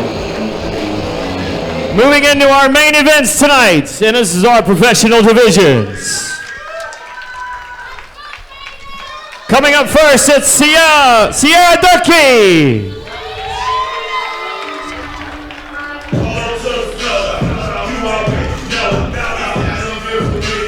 We have a heavyweight brown belt 35-year-old from Big Brothers in TLI in Durkee. Isaac July Jr. and Lloyd Irvin coached. Lots of accolades. Dirk has taken the Copa Cash event in the women's advanced no-gi in the past. So we've seen her in Copa before. She's also won several Masters World Gi Championships, Pan Am's Championships, Adult World Gi at bronze medalist. Yeah, very, very credentialed in the IBJJF circuit. Again, which is the rule set we're competing here under Copa Elite tonight. This should be a phenomenal match. So extremely familiar with the rule set. And her opponent, Maryanna Cardoso. Maryanna, 22-year-old heavyweight brown belt coming out of Checkmat, New York City. Also a very active competitor in the IBJJF scene. Cardoso, though, a little bit newer of a brown belt, so we've seen her at Euros and Austin, IBJJF in Austin. Interesting to see versus the experience that Dirk has here. Yeah, it should be very, very fun. Again, this is a really great match. Again, Cardoso has almost a 12-year youth advantage here going into this match. All right, ladies and gentlemen, this is the professional division fighting for the heavyweight division with a brown belt out of Big Brother TLI. It's Sierra Durkee. They are ready to go. Also fighting with a brown belt out of Checkmate. All right. We are off. And we are off. The match has started. Dirk pulling guard, looking for a straight ankle lock hold on that leg, possibly looking to go into that straight ankle X position, but Cardoso drops her hips down in, knees a little bit compromised underneath her, and she gets it free. Yeah, we're looking to see Dirk invert underneath, but might actually use that heavy hook to try to sweep now. Dirk getting the double unders from this position, keeping her back off the mat. And so Cardoso here is looking to try to flatten Dirk out. And if Dirk can keep her left shoulder blade off the mat, she has a little bit of power and can move into this full guard position where she can start mounting a hell of an offense here. Yeah, absolutely. Again, in the gi, we have Durkee getting that really, really heavy belt grip there and actually locking up the body triangle from the bottom. Again, a position typically that you use to really control the speed of your opponent on the top. If you're looking to slow them down and, you know, work your offense from there, the body triangle from the guard can do that. And Durkee grabbing the same side collar sleeve. Again, another non-traditional position, but she's using it in combination with that body lock triangle. Yeah, triangle. She has her elbow flared, so I'm curious to see if she's going to try to drag that across the body. Typically, when you have your elbow high up like that, it's because you're trying to drag that grip across the body, versus if it's nice and low in your body, you're just looking to control that grip. But Cardoso's doing a nice job keeping her own elbow flared out, and that prevents that arm drag from happening in the way that it looks like Durkee's trying to hit it. Cardoso settling her weight back into those toes, keeping it off of Durkee. Yeah, it's going to be really hard to break open that body triangle, though. It's historically a really difficult position to get out because you have to commit your hands to actually addressing the knee, or you have to throw your hips really, really heavy into it and hope that you can just sort of pop it off. And for these higher level women with the flexibility and with the leg strength there, it's going to be probably pretty difficult to pass in that way or open up that body triangle in that way. Absolutely, and it looks like that's what Durkee's looking for here. It looks like she's trying to frustrate Cardoso enough up on top that Cardoso releases that grip that she has with her left hand, which might give Durkee the opportunity to hit that arm drag the way that she's looking for. Yeah, An interesting inside grip here, though, coming up into the collar. Yeah, definitely some more non-traditional grips here.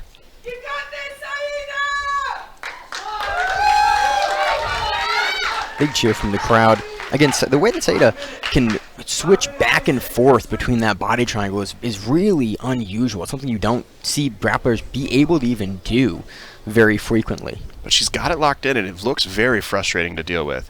Cardoso's gotten her left arm free, which is the one that she's been struggling to get free for a while. Durkee was trying to arm drag that and is clearly looking to re-grip that sleeve, and she gets it here. Cardoso's standing as soon as Durkee gets that grip and pulls her up into a standing guard. Yeah, I think this is probably one of the best option that she has to pass because, again, the body triangle is relatively easier to hold in this position, but still puts a lot of pressure on the legs, and you can start to shuck and push down on the hips in order to start to get your knees in front to open that up. And even the core strength that it takes for Durkee to maintain this position is something that we should consider. Yeah, absolutely. Cardoso doing a nice job, smart, pressuring down on that knee. Yeah, she's doing a good job as well. She's got both knees underneath the hips of Saida.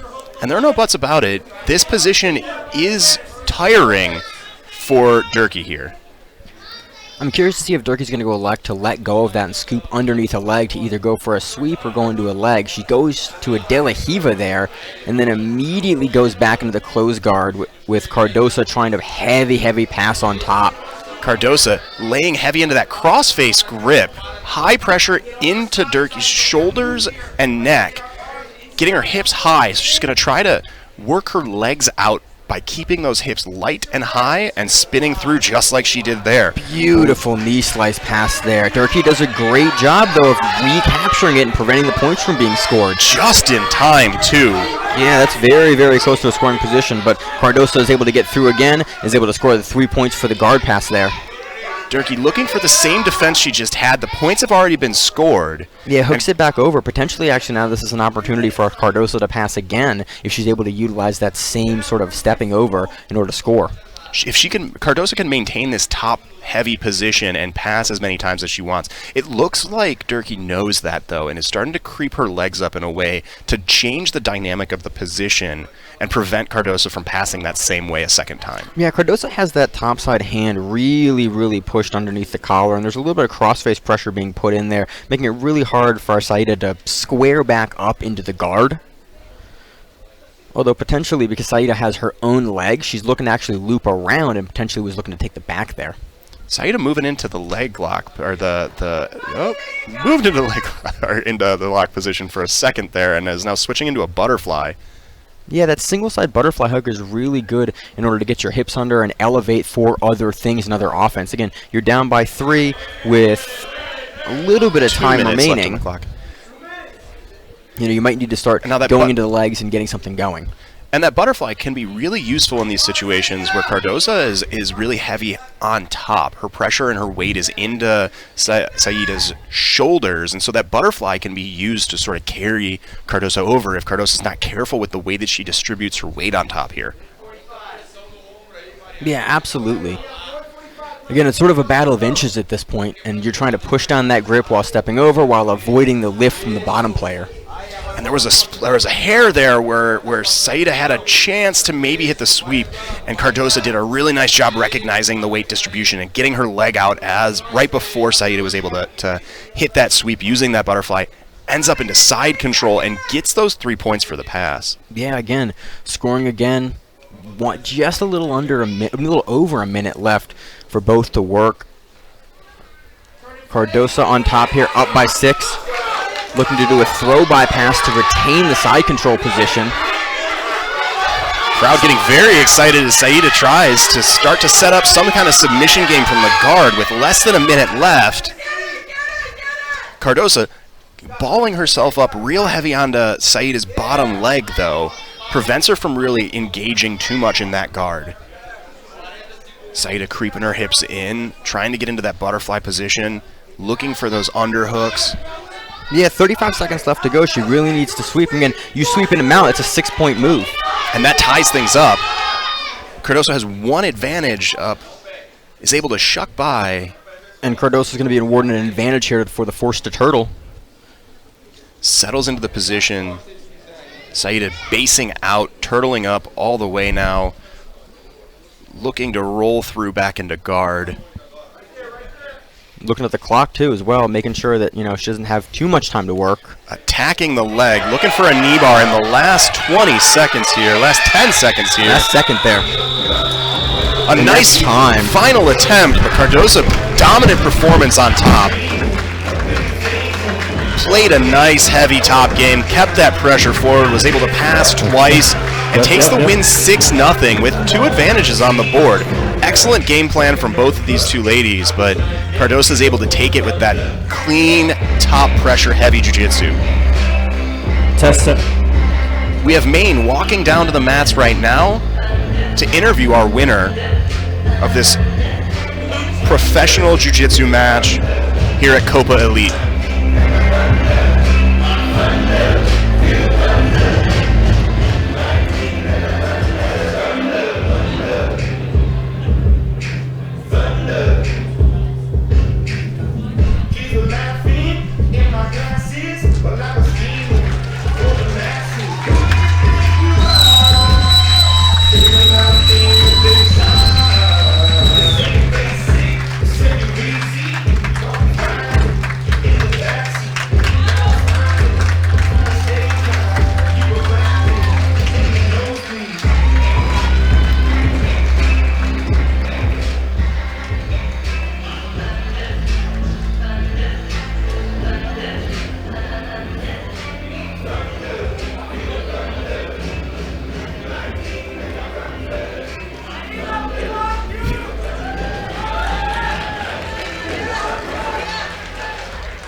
Down to Maine for the interview here. How you doing? We are here with Maryanna Cardoso. Maryanna taking the inaugural belt here at Copa Elite. How are you feeling right now? I feel so good. Today I have like a hard day because I need to lose 4 pounds today to fight. And after that, like I eat a lot and feel like strong and good. And thank you for my opponent. She's really, really tough. And thank you, Jimmy, for the awesome event. We need more events like this in BJJ. Thank you guys for coming. See you next time. Great match. Maryanna Cardoso there takes the inaugural belt for women's heavyweight here at Copa Elite. Thunder, feel thunder, lightning and the thunder.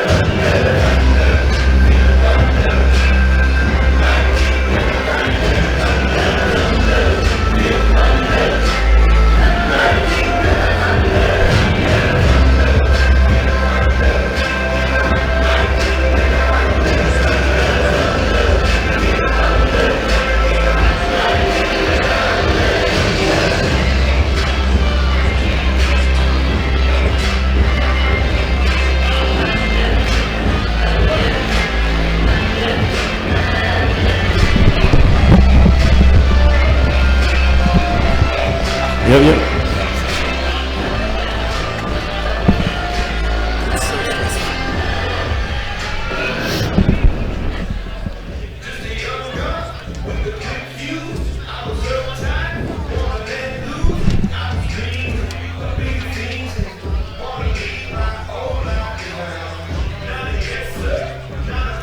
All right, ladies and gentlemen, this is for the bronze medal. Diallo, brief weights.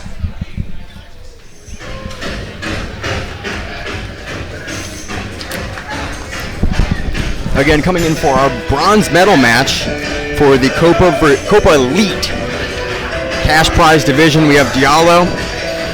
Now, Diallo had an interesting first match against a much larger opponent. Won that by points, although through a submission at the last second. Then, in his second match, lost by arm triangle after putting up a really wonderful fight against Sam Kilmer. Yeah, absolutely. It was a couple of fun matches from Diallo. Very happy to see him here in a consolation bracket. Again, getting more chances to show off his jiu-jitsu.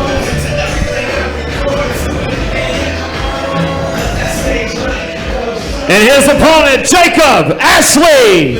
Jacob Ashley coming out here. Jacob had a submission win in his first match and then took his second match against Cassio, all the way to the end, lost 20-0, but kept up the fight the entire time. Absolutely, you just stayed in it the whole time. And it's something that you really love to see from guys that, you know, are active, and even if they're down on points, getting it out and, you know, putting it all on the line throughout the entire match. Again, he gets a chance to come back here and win a third place in the consolation side. Once again, ladies and gentlemen, this is for the bronze medal. Bronze medal, we'll have the finals in 3 fights.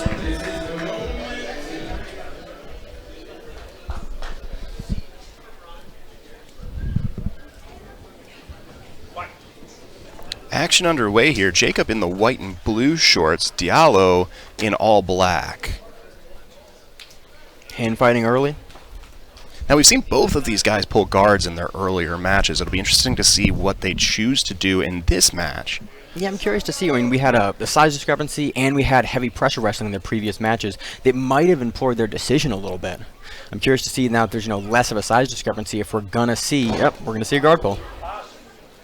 An aggressive guard pull from Jacob there, and then climbs back up for a body lock position, holding the guard. Diallo keeping his knees in tight, pressuring into Jacob's hips, trying to extend his hips out. Now, Jacob has those long legs. It's going to be hard to finish, hard to open up the guard that way, but at least that pressure makes Jacob use more energy. Well, Jacob's doing something interesting as well. He's actually holding Diallo's elbows in, limiting how far Diallo can actually push the hips down without having to bend over and actually lean into it. So it's a really interesting strategy for a guy, you know, like Jacob, using his attributes there versus Diallo.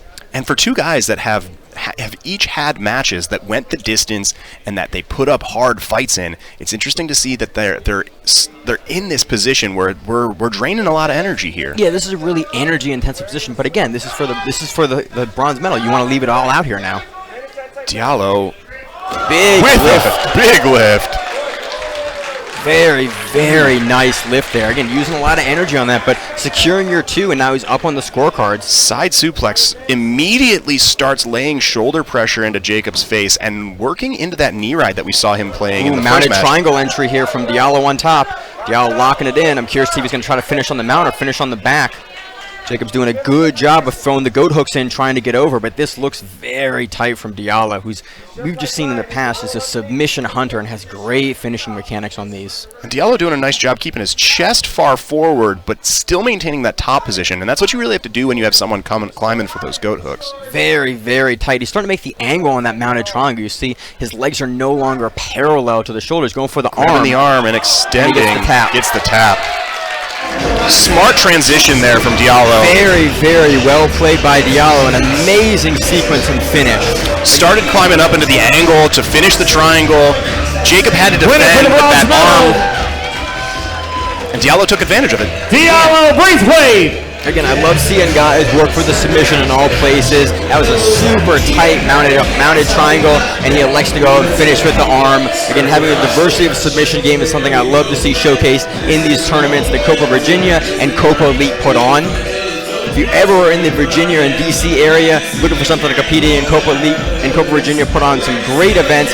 I would recommend that you take part in them and compete or coach or come out and watch. Come out and watch. We have 3 more fights tonight, 3 very exciting fights. Yeah, these are the ones on the card that I was excited when they were initially announced, and I've been excited in the lead up. Some really great athletes from the area and beyond, and so looking for these guys to lay it on the line like we've seen pretty much for the entirety of the evening this Boy, has this been an exciting event.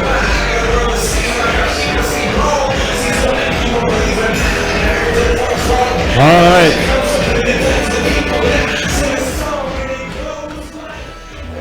Moving on into the main card, it's Nakapan, Phungephorn. Nakapan coming out, middleweight 41-year-old black belt, Beta Academy. Now, Nakapan is extremely well known in the area and has been a competitor and a fighter in this area and beyond for years. Oh yeah, real big staple of the DC, Virginia area. His match with Daniel Tavares, this match right now is actually a rematch. These guys have faced each other twice before, so I'm very curious to see if we have a different game plan going in. Like you said, Zach, Nakapan extremely credentialed. He's an IBJJF Austin champion. He's a 2016 no-gi world champion, a Pan American no-gi champion in the absolute division. And His 6-2 in opponent, MMA. Daniel Tavares. Daniel Tavares coming out here, also 40 years old, black belt, fighting out of Daniel Tavares BJJ Academy, his own academy. From Fortaleza, Brazil. As well, he is a BJJ World Champion in 2018, and a Pan American and a Nogi Champion in 2011 and 2021. He's been in the competitive BJJ scene since 1998, and again, that just speaks to the depth of experience that both these guys have. I think both these guys are 3rd or 4th degree black belts. Again, that means that they have been in the sport for a very long time and competing at this level for over a decade. And still aggressively out here competing. We see Nakapan all the time. We've seen Daniel recently in extremely good fights. Ladies and gentlemen, this is for the middleweight division, professional bouts. Fighting out of the Beta Academy with a black belt, it's Nakapan Phungephorn! And fighting out of Daniel Tavares BJJ Academy with a black belt, it's Daniel Tavares!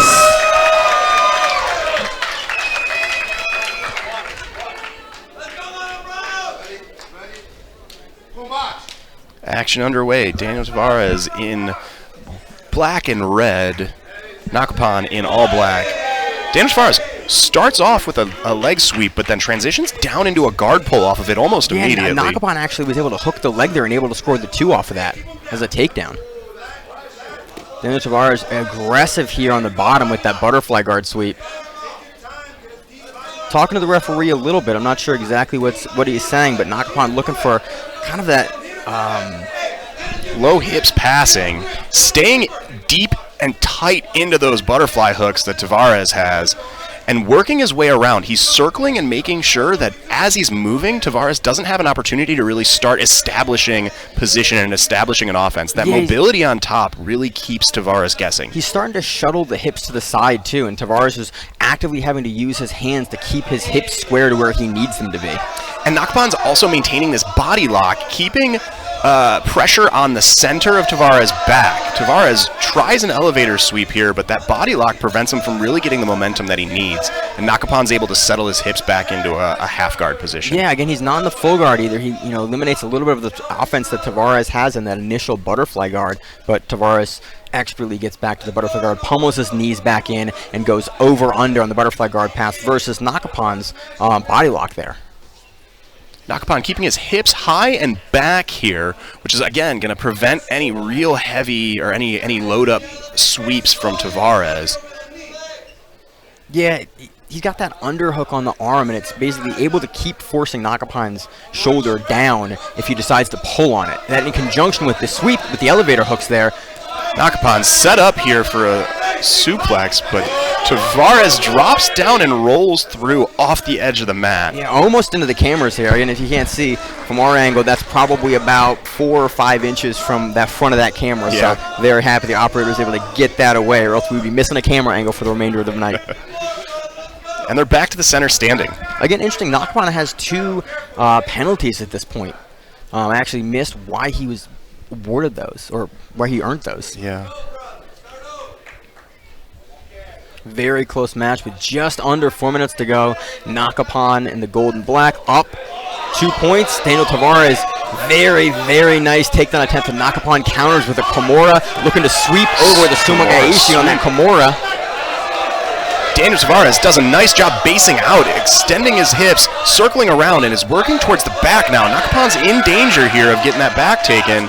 He's got the seatbelt grip, and there's points on the board for that back take for Tavares. Yeah, and for the sweep over there. Again, 6-2 in favor of Tavares. Tavares working to get the back now.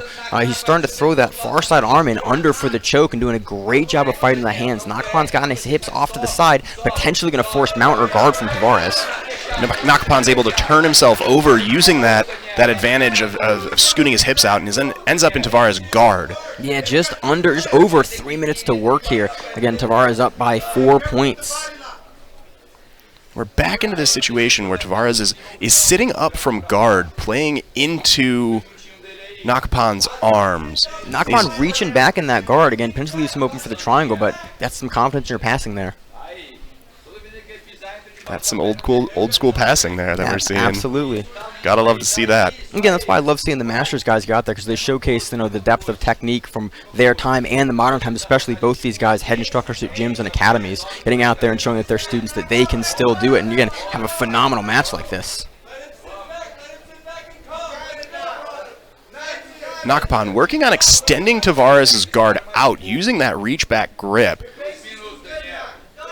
Tavares is able to recollect himself, though, bring himself in, get back to that position that he wants to be in guard, that close position. Nakapan stands up, starts dropping his knees down, and is looking for... Tavares doing a great job of recovering that daily Hebo hook. Nakapan continuing to put forward pressure in the hooks, crushing the hooks down, and potentially looking to shuttle the hips to the side to do either an outside knee cut or a flop pass there. Again, restarting in a static position, it's going to be probably harder for Nakapan to get the timing on that again easily unless he immediately jumps it from the slap. Back to guard position in the center of the mat. Nakapan looking to actively pass here. We're going back to heel hook. Although this is a Masters match, both guys have agreed to heel hooks. Tavares pulls out, running man's away. Nakapan at the edge of the mat. Now that was a wonderful attempt from Nakapan. He dropped himself back without too much leg control, though. And Tavares was able to roll through and get out of that heel hook attempt. Yeah, again, I also appreciate Nakapan not blast doubling off the stage. Yeah. Again, show a control there from leaders of the community. In the area. Nice show of sportsmanship. Absolutely, especially these guys have had multiple matches against each other in the past. Hand-on-hand grip there. It's really difficult to shoot off of that grip. We got about a minute and a half, little less than a minute and a half left in the match. Yeah, I'm guessing we're going to see Tavares play from a little more on the outside, really force Nakapan to need to extend to get and force the takedown. Again, the previous matches, a lot of time was spent on the feet, and so both guys have spent plenty of minutes with each other on the feet. Nakapan attempting an arm drag into a double leg there. Not closing the distance just enough, and we're back to standing. Nakapan in, nice penetration on the double leg. Tavares does a great job of fencing on the outside of the hips and pushing away in order to break contact with the legs and escape the double leg attempt. 55 seconds left. Tavares up by 4 points in this match. And we've seen their matches in the past get really exciting in these last minutes. These are two guys that will fight to the end, especially Nakapan here being down. I'm excited to see what he comes up with in these last couple seconds.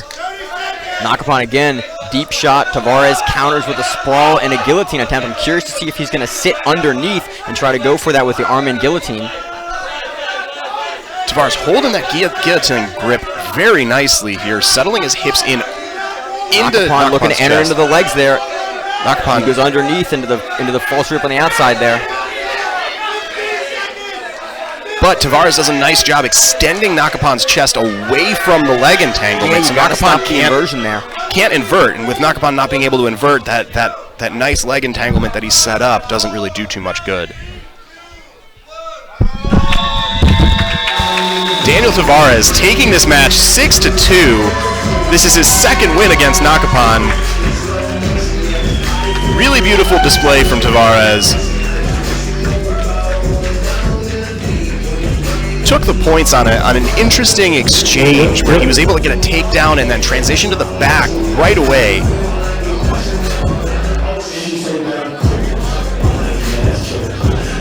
Beautiful display of sportsmanship by these two at the end of this match.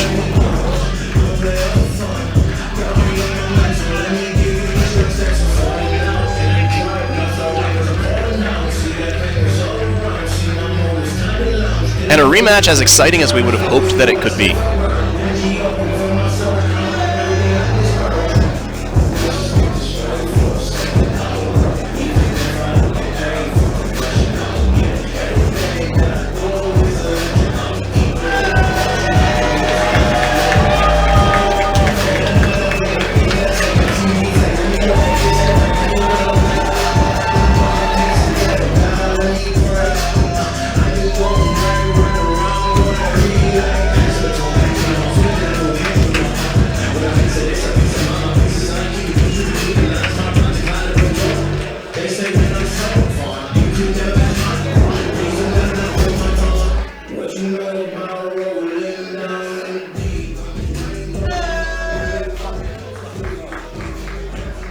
How you doing? We are here with Francisco Ronaldo. How do you approach this rematch versus your previous match with Nakapan? Well, I was very careful. I've even been fought 3 times. This is the 4th time. I told them at the end, we're not going to be super fight now anymore. Rather see some brackets around the corner tournament. But I always tough and the privilege to fight at such a higher level and world champion as he is. A lot of respect and hope see him again around those competitions around the world. So that you're not going to be facing Nakapan again. Is there anyone else that you would love to see in future events on Copa Elite here? I just say this now, but we will do it again. I wouldn't have no choice. I will fight whatever. You know, I like this show. I like entertaining. First time here. I know we'll be back. And then, yeah, I will put real quick shout out to my students, my black belt, Anton Sasfili, Thiago Roa, also my boy Will Martinez, come all the way down here to support. Appreciate you guys. Thank you all. Thank you. Dimitris was also sit up. Hope to see you again. It was a great match. Beautiful display of the sportsmanship from Daniel Tavares there, giving a lot of respect to Nakapan. That's what we like to see. With a shout out to the quality of event that we have here at Copa Elite. Hopefully we can see him back on the mats at another Copa Elite event in the near future.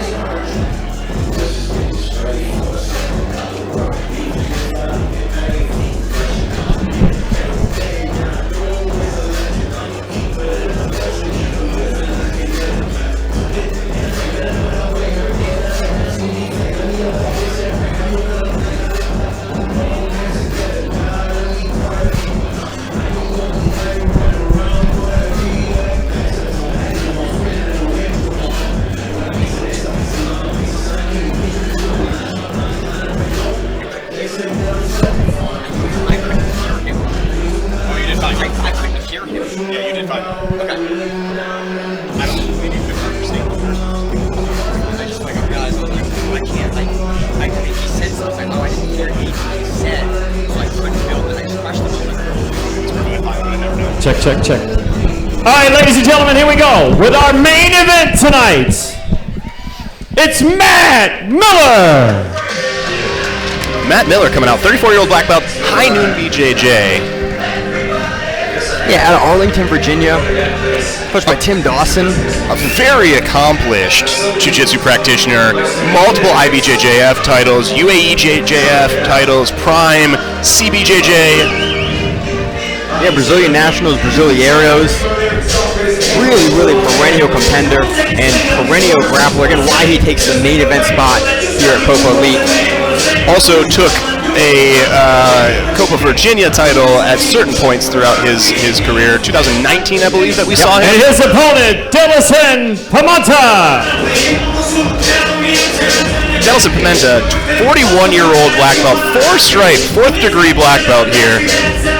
Under Julio Cesar Pereira, Masters Gi World Champion 2013, 14, 15, 16, Pan Am Champion 2011, Pan Am Champion 2012, 13, 14 at his division Absolute in 2011, World's Gi 2010 Champion. This man has been around for ages and has been dominant for ages. Yeah, Zach, that's not even half the things that we have listed as his accomplishments. I can't make it through them all.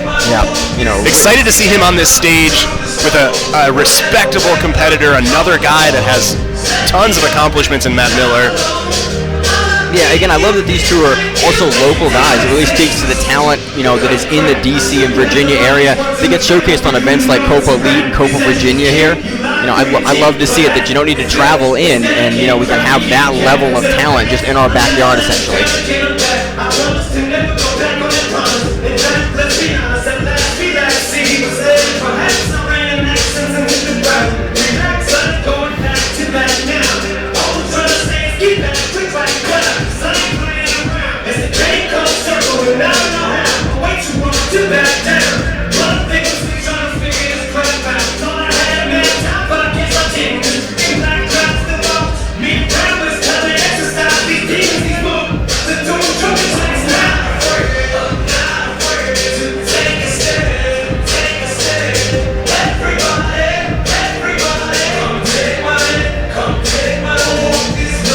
technical difficulties. And here we go. Denilson's on his way out. Again, I'm really excited about this main event here. Such high quality talent, such talented individuals, established and really dominant for ages. Yeah, absolutely. And deservedly a main event here on Copa Elite. Really showcasing the talents that the gi has. It's really where you get to see a black belt that has been, someone like Pimenta that has been a black belt as long as he has on the competitive stage.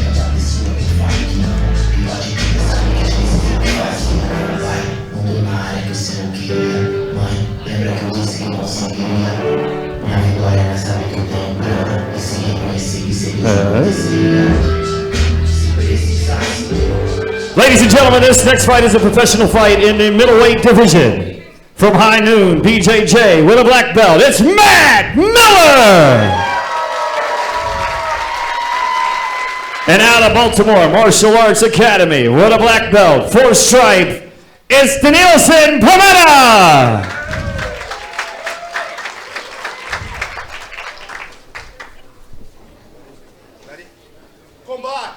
Action underway. Pimenta in the dark blue, black gi, Miller in the white gi.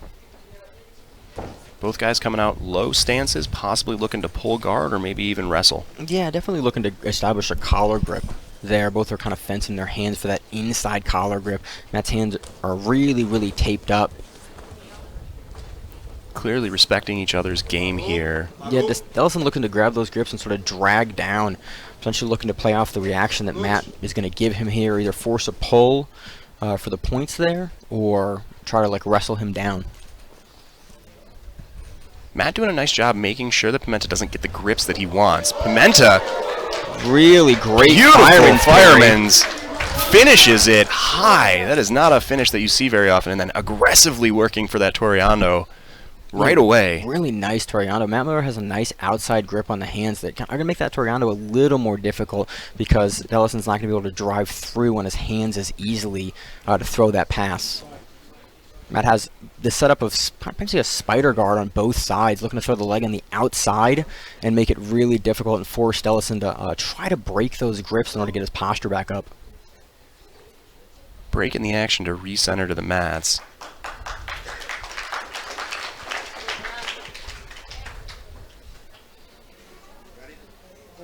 Gonna get the grips back.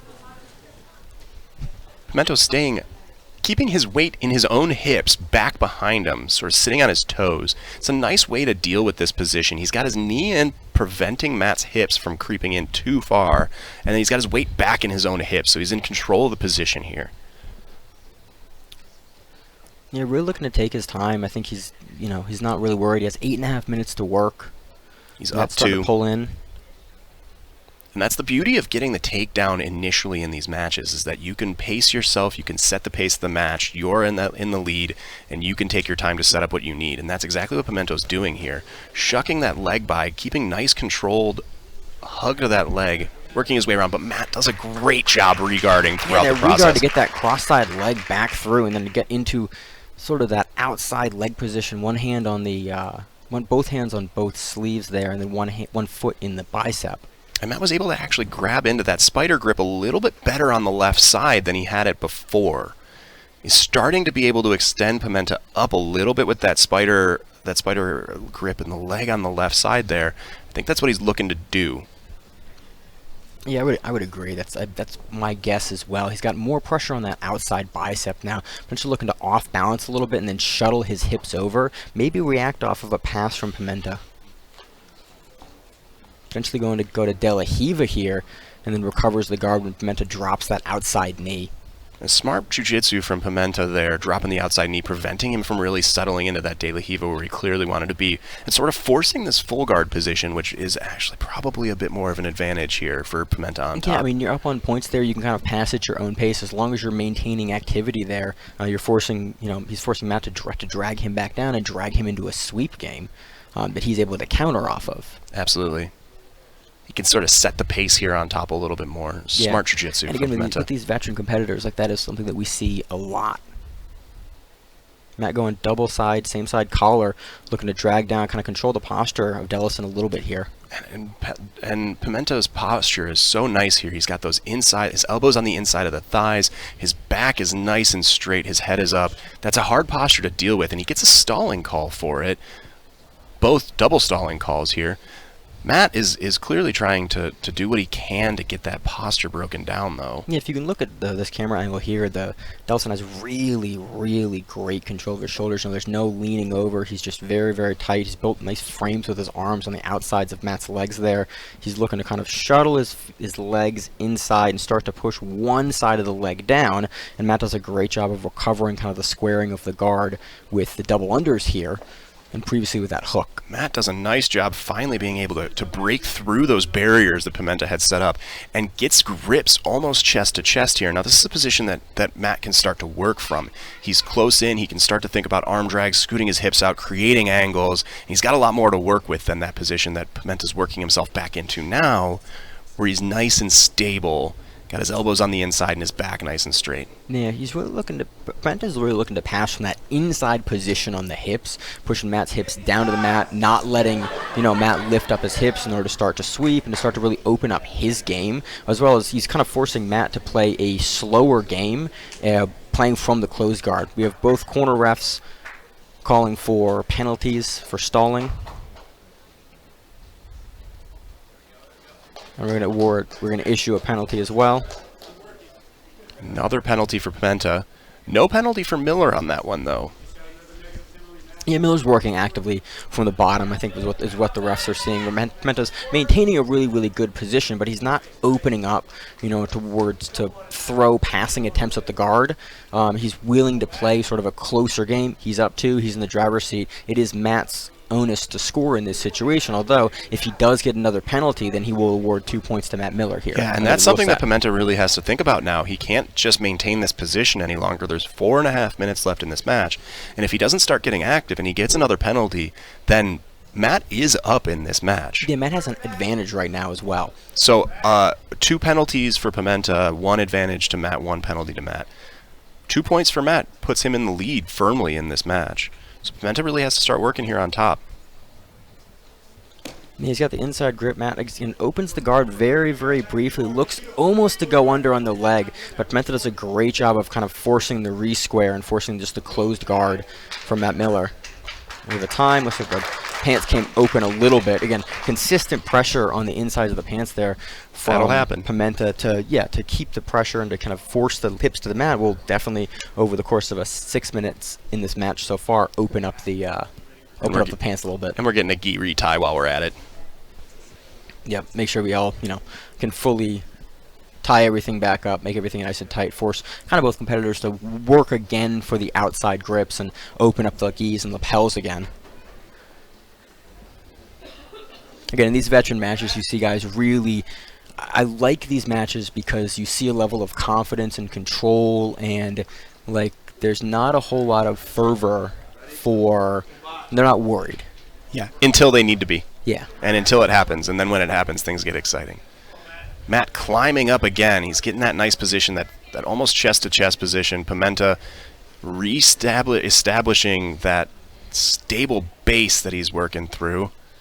Yeah, Matt's sort of trying to grab and control the posture a little bit, but Pimenta's doing a great job of elbow to the hip, elbow to the thigh, pushing down, pushing away. He's starting to step up. I'm curious to see if we're going to see Matt look for the leg and potentially look for something like a variation of a flower sweep there when Pimenta stands up. Matt doing a nice job trying to collect that lapel skirt and wrap it around Pimenta's arms. Yep, he's got a combination of a sleeve grip now. He passes it over to his other hand. Now he has a cross-side sleeve grip. Curious if he's going to try to drag that over, potentially look to take the back, potentially look to shuttle to the side, or maybe, get not as squared up Pimenta's hips. Pimenta's been so diligent this entire match in just keeping his hips square and preventing Matt from being able to really throw any level of offense. Every time that Matt goes to scoop for the leg, Pimenta immediately resettles the position and really re-squares the hips. Pimenta bouncing back and forth between standing. Line ref calling for a penalty. We have a penalty called on Matt. We Penalty have 2 called on points Matt. awarded to Matt Miller. Pimenta's third penalty results in 2 points given to Miller. That puts Miller up in this match by 1 advantage. Now Miller's working a lasso guard underneath the leg of Pimenta. Pimenta now, 2.5 minutes left. Is still plenty of time to work. Looking to pass off of this, getting out of the guard. He has that grip on the far side pant leg. Eventually looking to shuck and throw that by. Pimenta doing a nice job keeping Matt away from him, starting to really try to put some pressure into pass. His head is in nice. Yeah, really nice pass there. I'm not sure if that outside leg is still within the guard of Matt Miller, but coming to top. Matt does a nice job getting that 3/4 guard defense up and is looking to get a pant grip there, but Pimenta is stable on top, pressuring in heavy. Got a really nice crossface there with that with that top side lapel. That actually puts pressure on the shoulder and really allows you to put a lot of force into the crossface there from this position without really needing to commit your weight and pressure there. You can just sort of drop your elbow into the position to keep a really nice heavy crossface and shut down a lot of mobility of the bottom player. And it really keeps Matt twisted. His torso is twisted in a way where he doesn't have a lot of strength, and Pimenta was able to get his foot out there Potentially for a looking split to pass second. here. And you see the referee's hand come up a little bit, like potentially he's starting to count. If Pimenta can settle this, he has a minute left to work. He's going to get 3 points on this pass. And it looks like that back collar grip, that lapel grip around Matt's back, gave him the ability to settle into that position in side control. He gets the 3 points for passing in a really beautiful display of nice, patient, controlled jiu-jitsu from Pimenta. Yeah, absolutely.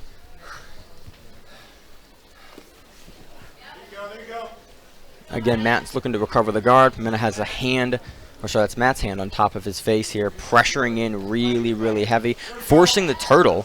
Matt looking to get back to his guard. They're going to reset. Just over 30 seconds left to go here. 30 seconds remain. On the main event super fight at Copa Elite here. After this, we have the final of the 8-man, $3,000 absolute bracket. Pimenta unstable on top here, but loading beautifully on Matt's knees. Matt almost got him loaded up, and Pimenta did a great job reestablishing his hips underneath himself, floating around on Matt's knee. Yeah, that positional control and pressure, is just wild to see. 5 seconds remain in the match. Matt trying to go for a deep half. And that's time. Beautiful display of nice, patient, controlled jiu-jitsu from Pimenta on top. Both of these guys had an excellent game plan going into this. Pimenta pulls it off with old school, tight jiu-jitsu. He made no mistakes throughout that match, pulled it together and got that pass when he needed it, and was patient throughout in a way that you really see from these veteran guys.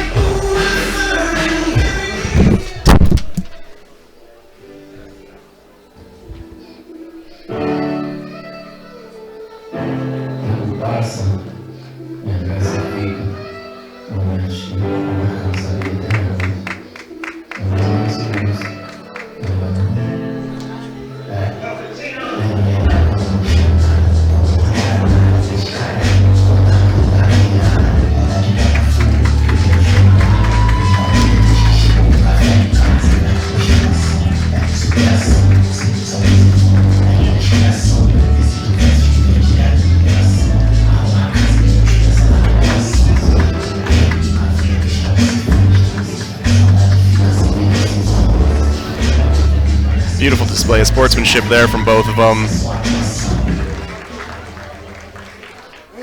We have Maine down to interview our victor here. How you doing, Denilson? Great match, great victory here at Copa Elite. Fantastic. What was your thought and game plan going into this match versus Matt Miller?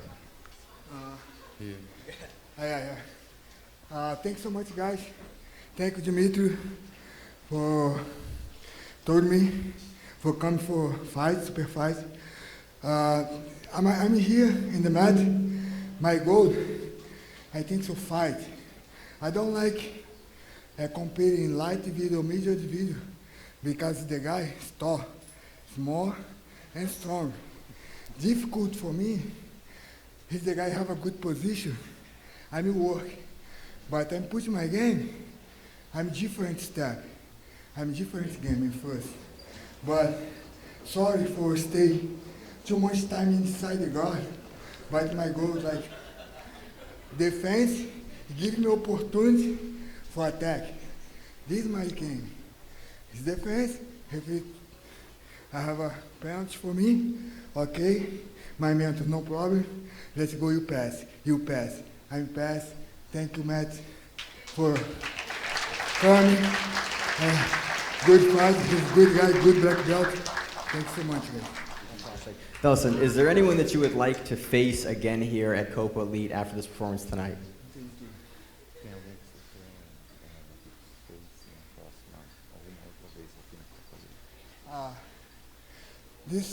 My semi-division, doesn't matter. Okay, let's go. I'm training every day for a good fight for you guys.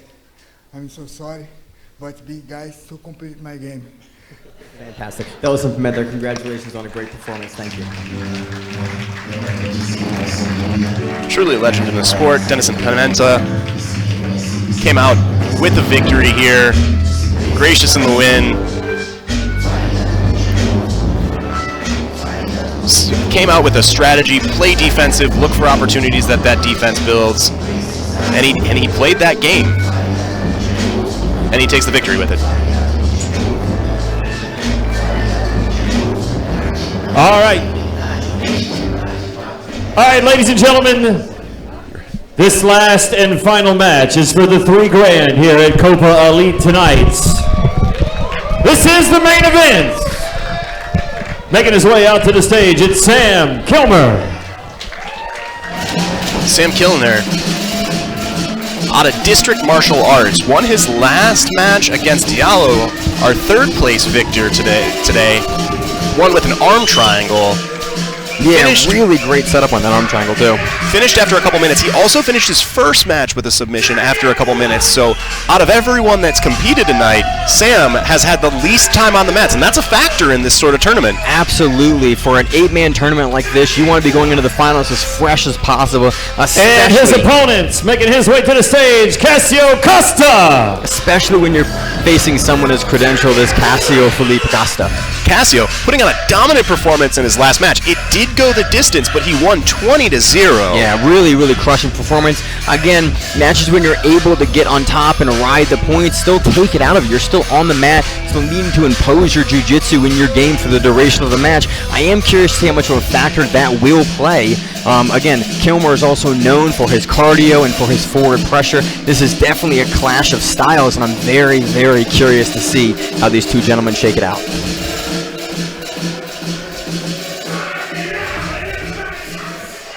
Ladies and gentlemen, this is the main event here at Copa Elite. Fighting out of District Martial Arts with a brown belt, it's Sam Kilmer!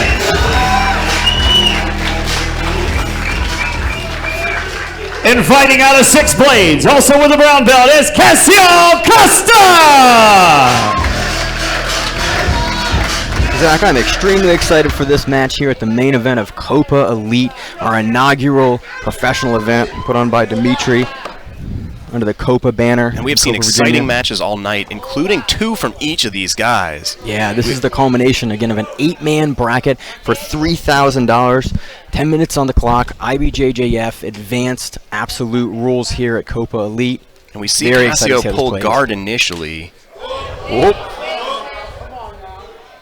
Sam reaching out to grab the back of the head there, turned into a little bit more of a head slap. We're getting a penalty for that, it seems. Cassio doesn't seem much upset about it, but yeah, Cassio took a heavy collar tie initially there, and Sam responded, and I think, responded increasing the intensity a little bit there.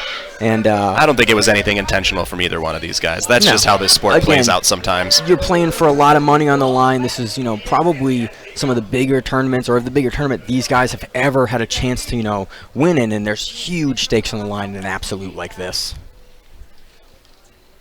One of the bigger purses we can see in some of these events around this size. Yeah, absolutely. So this is not something that these guys are playing around with. Absolutely, and you want to see, again, you want to impose in any way that you are able to. Kilmer throwing a really heavy knee slice pass over. Cassio's doing a great job getting the legs involved, gets that long side De La Hiva in, and then throws into the Z guard, forcing Kilmer to, again, continue that heavy, heavy knee cut that we have seen him use over the years so well at Copa Virginia and earlier today in Copa Elite.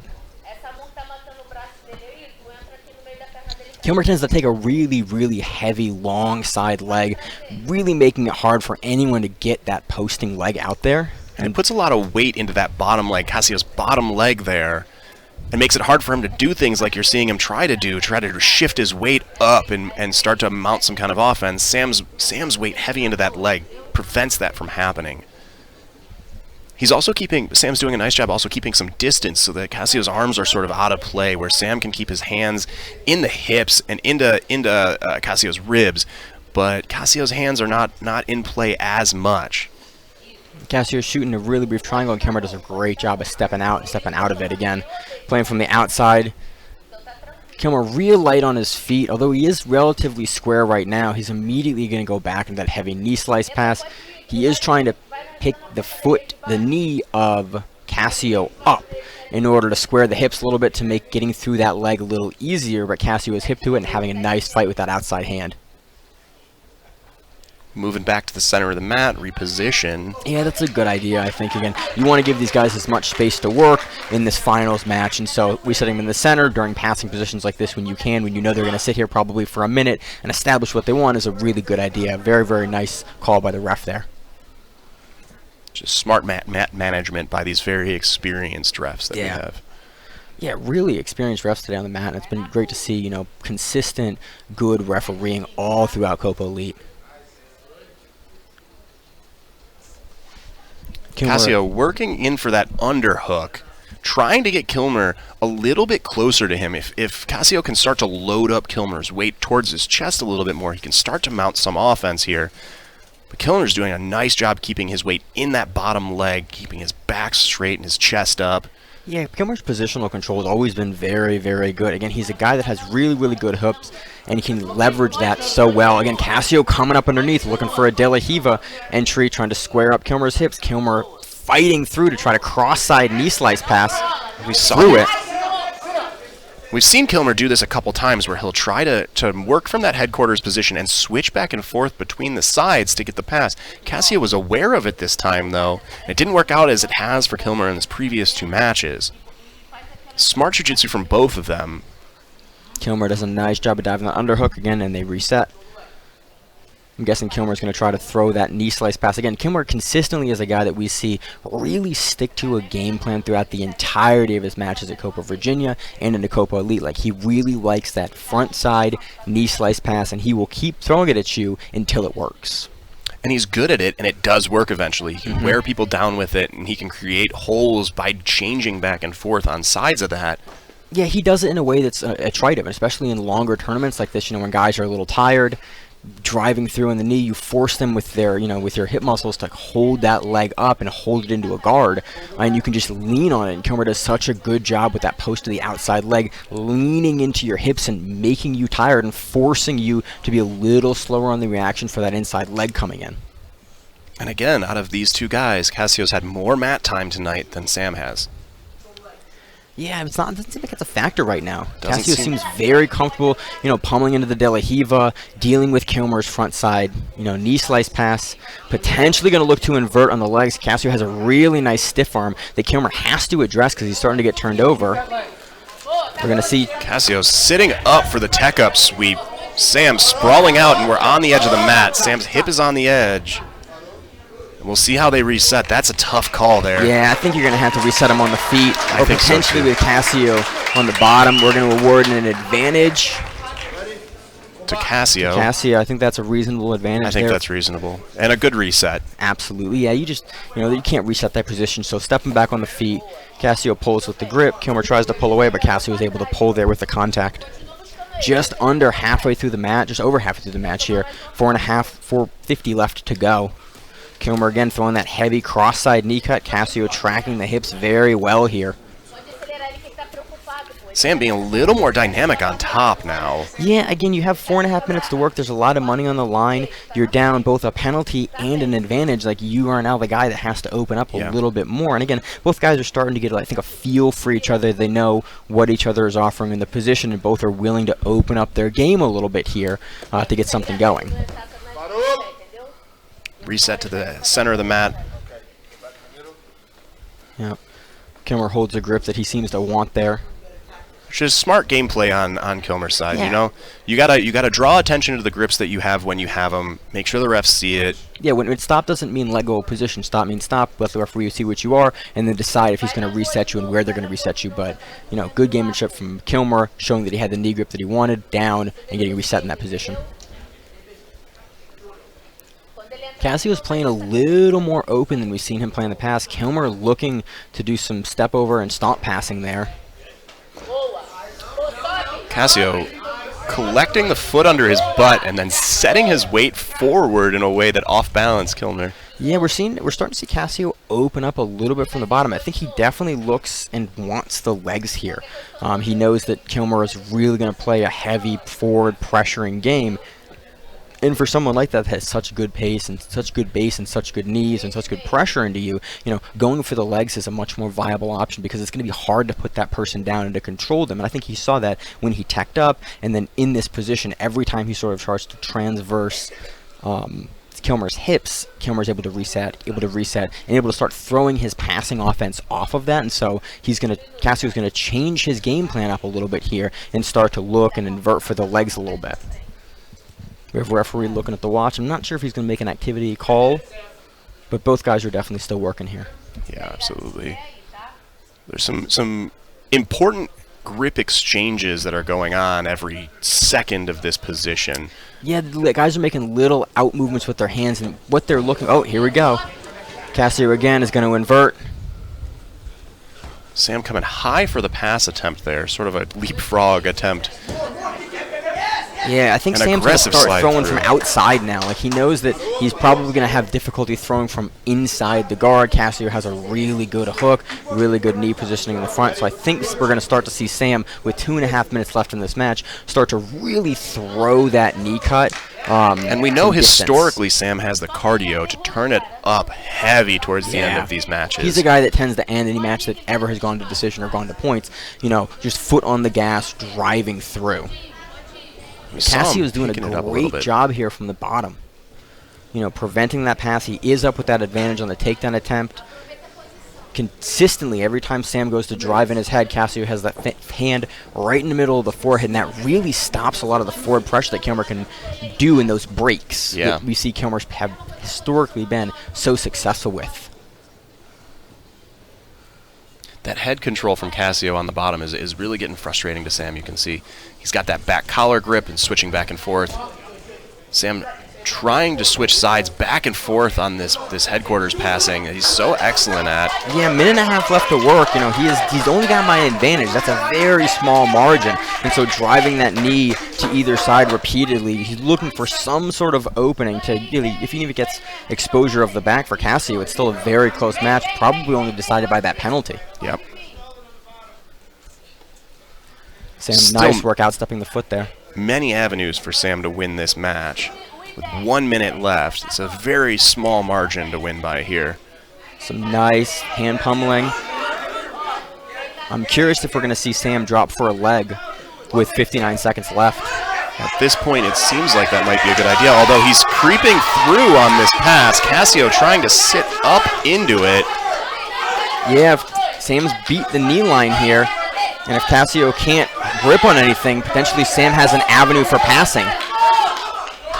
Exciting exchange. Yeah. Cassio's able to load up Sam's weight and force him to hop over as he's done a couple times. Yeah, Kilmer's throwing that knee slice pass.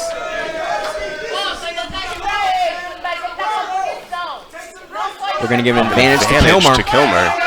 So at this point, it is that penalty point alone that is determining this $3,000 match here. Kilmer throwing for the guillotine. Going for the guillotine. We're going to got 10 seconds. We're probably going to see a blast double here. We need something. 4 seconds on the clock. Yeah, I'm curious how we're going to end. And that's it.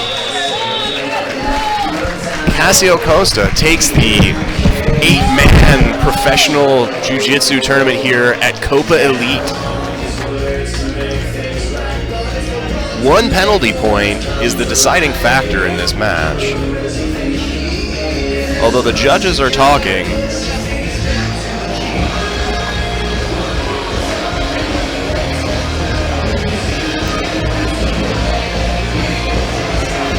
beautiful display by Sam and Cassio tonight. Excellent matches from both of these excellent competitors. All right, ladies and gentlemen.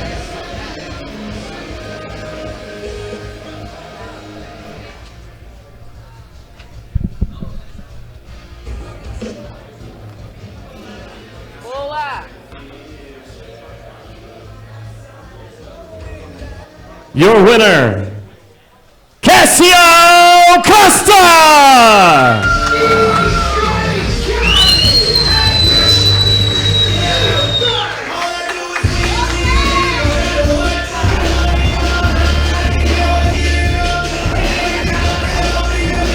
Cassio taking this tournament with a submission victory in his first match, a 20-0 points win in his second match, and a narrow win by a penalty in this last very exciting match with Sam Kilmer, taking home the $3,000 prize at Copa Elite.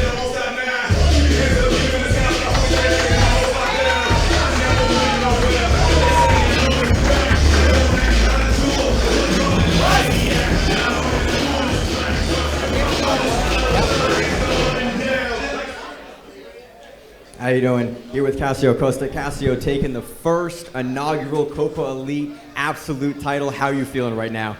It's a big responsibility because now I want to come back to defend this title. So if you guys want to watch me fight again, just call me. And I came from all the way to Texas to fight here. Absolutely great. Going into this tournament, what was your thought process? What was your game plan going into this? Again, with the travel in mind and everything else you had to deal with. Man, actually, like one of the last days of the registration, my friend Ricardo called me and he was like, man, it's gonna happen one tournament here in Virginia, so come to fight. And I was like, man, but I'm not training no gi right now, I'm just in gi. So it's gonna be one big problem. Then he was like, no, come to fight, you're gonna be awesome. And I was like, okay, let's go. So I want to thank you so much to my family, Six Blades, thank you to Brave Kimonos, and thank you Ricardo and his wife that is helping me here a lot. It's my first time in Virginia, so I really like it here and I want to come back soon. So. Absolutely. Great performance, great event, but looking forward to seeing you here defend on Copa Elite. Thank you so much, man. Thank you. There's your winner, Cassio Costa, coming in from Texas, convinced at the last minute to join this tournament, leaves Ladies with the $3,000 check. Thank you very much for coming on our first Copa Elite Jiu-Jitsu event. I hope you enjoyed it, and I hope we see you soon for our second edition to be announced. And as far as our regular Copa Virginia tournaments, the next one we're going to have is going to be on August 27th. So we hope we see you all there. Thank you very much again. Have a good night, everybody. Thank you. Thank you.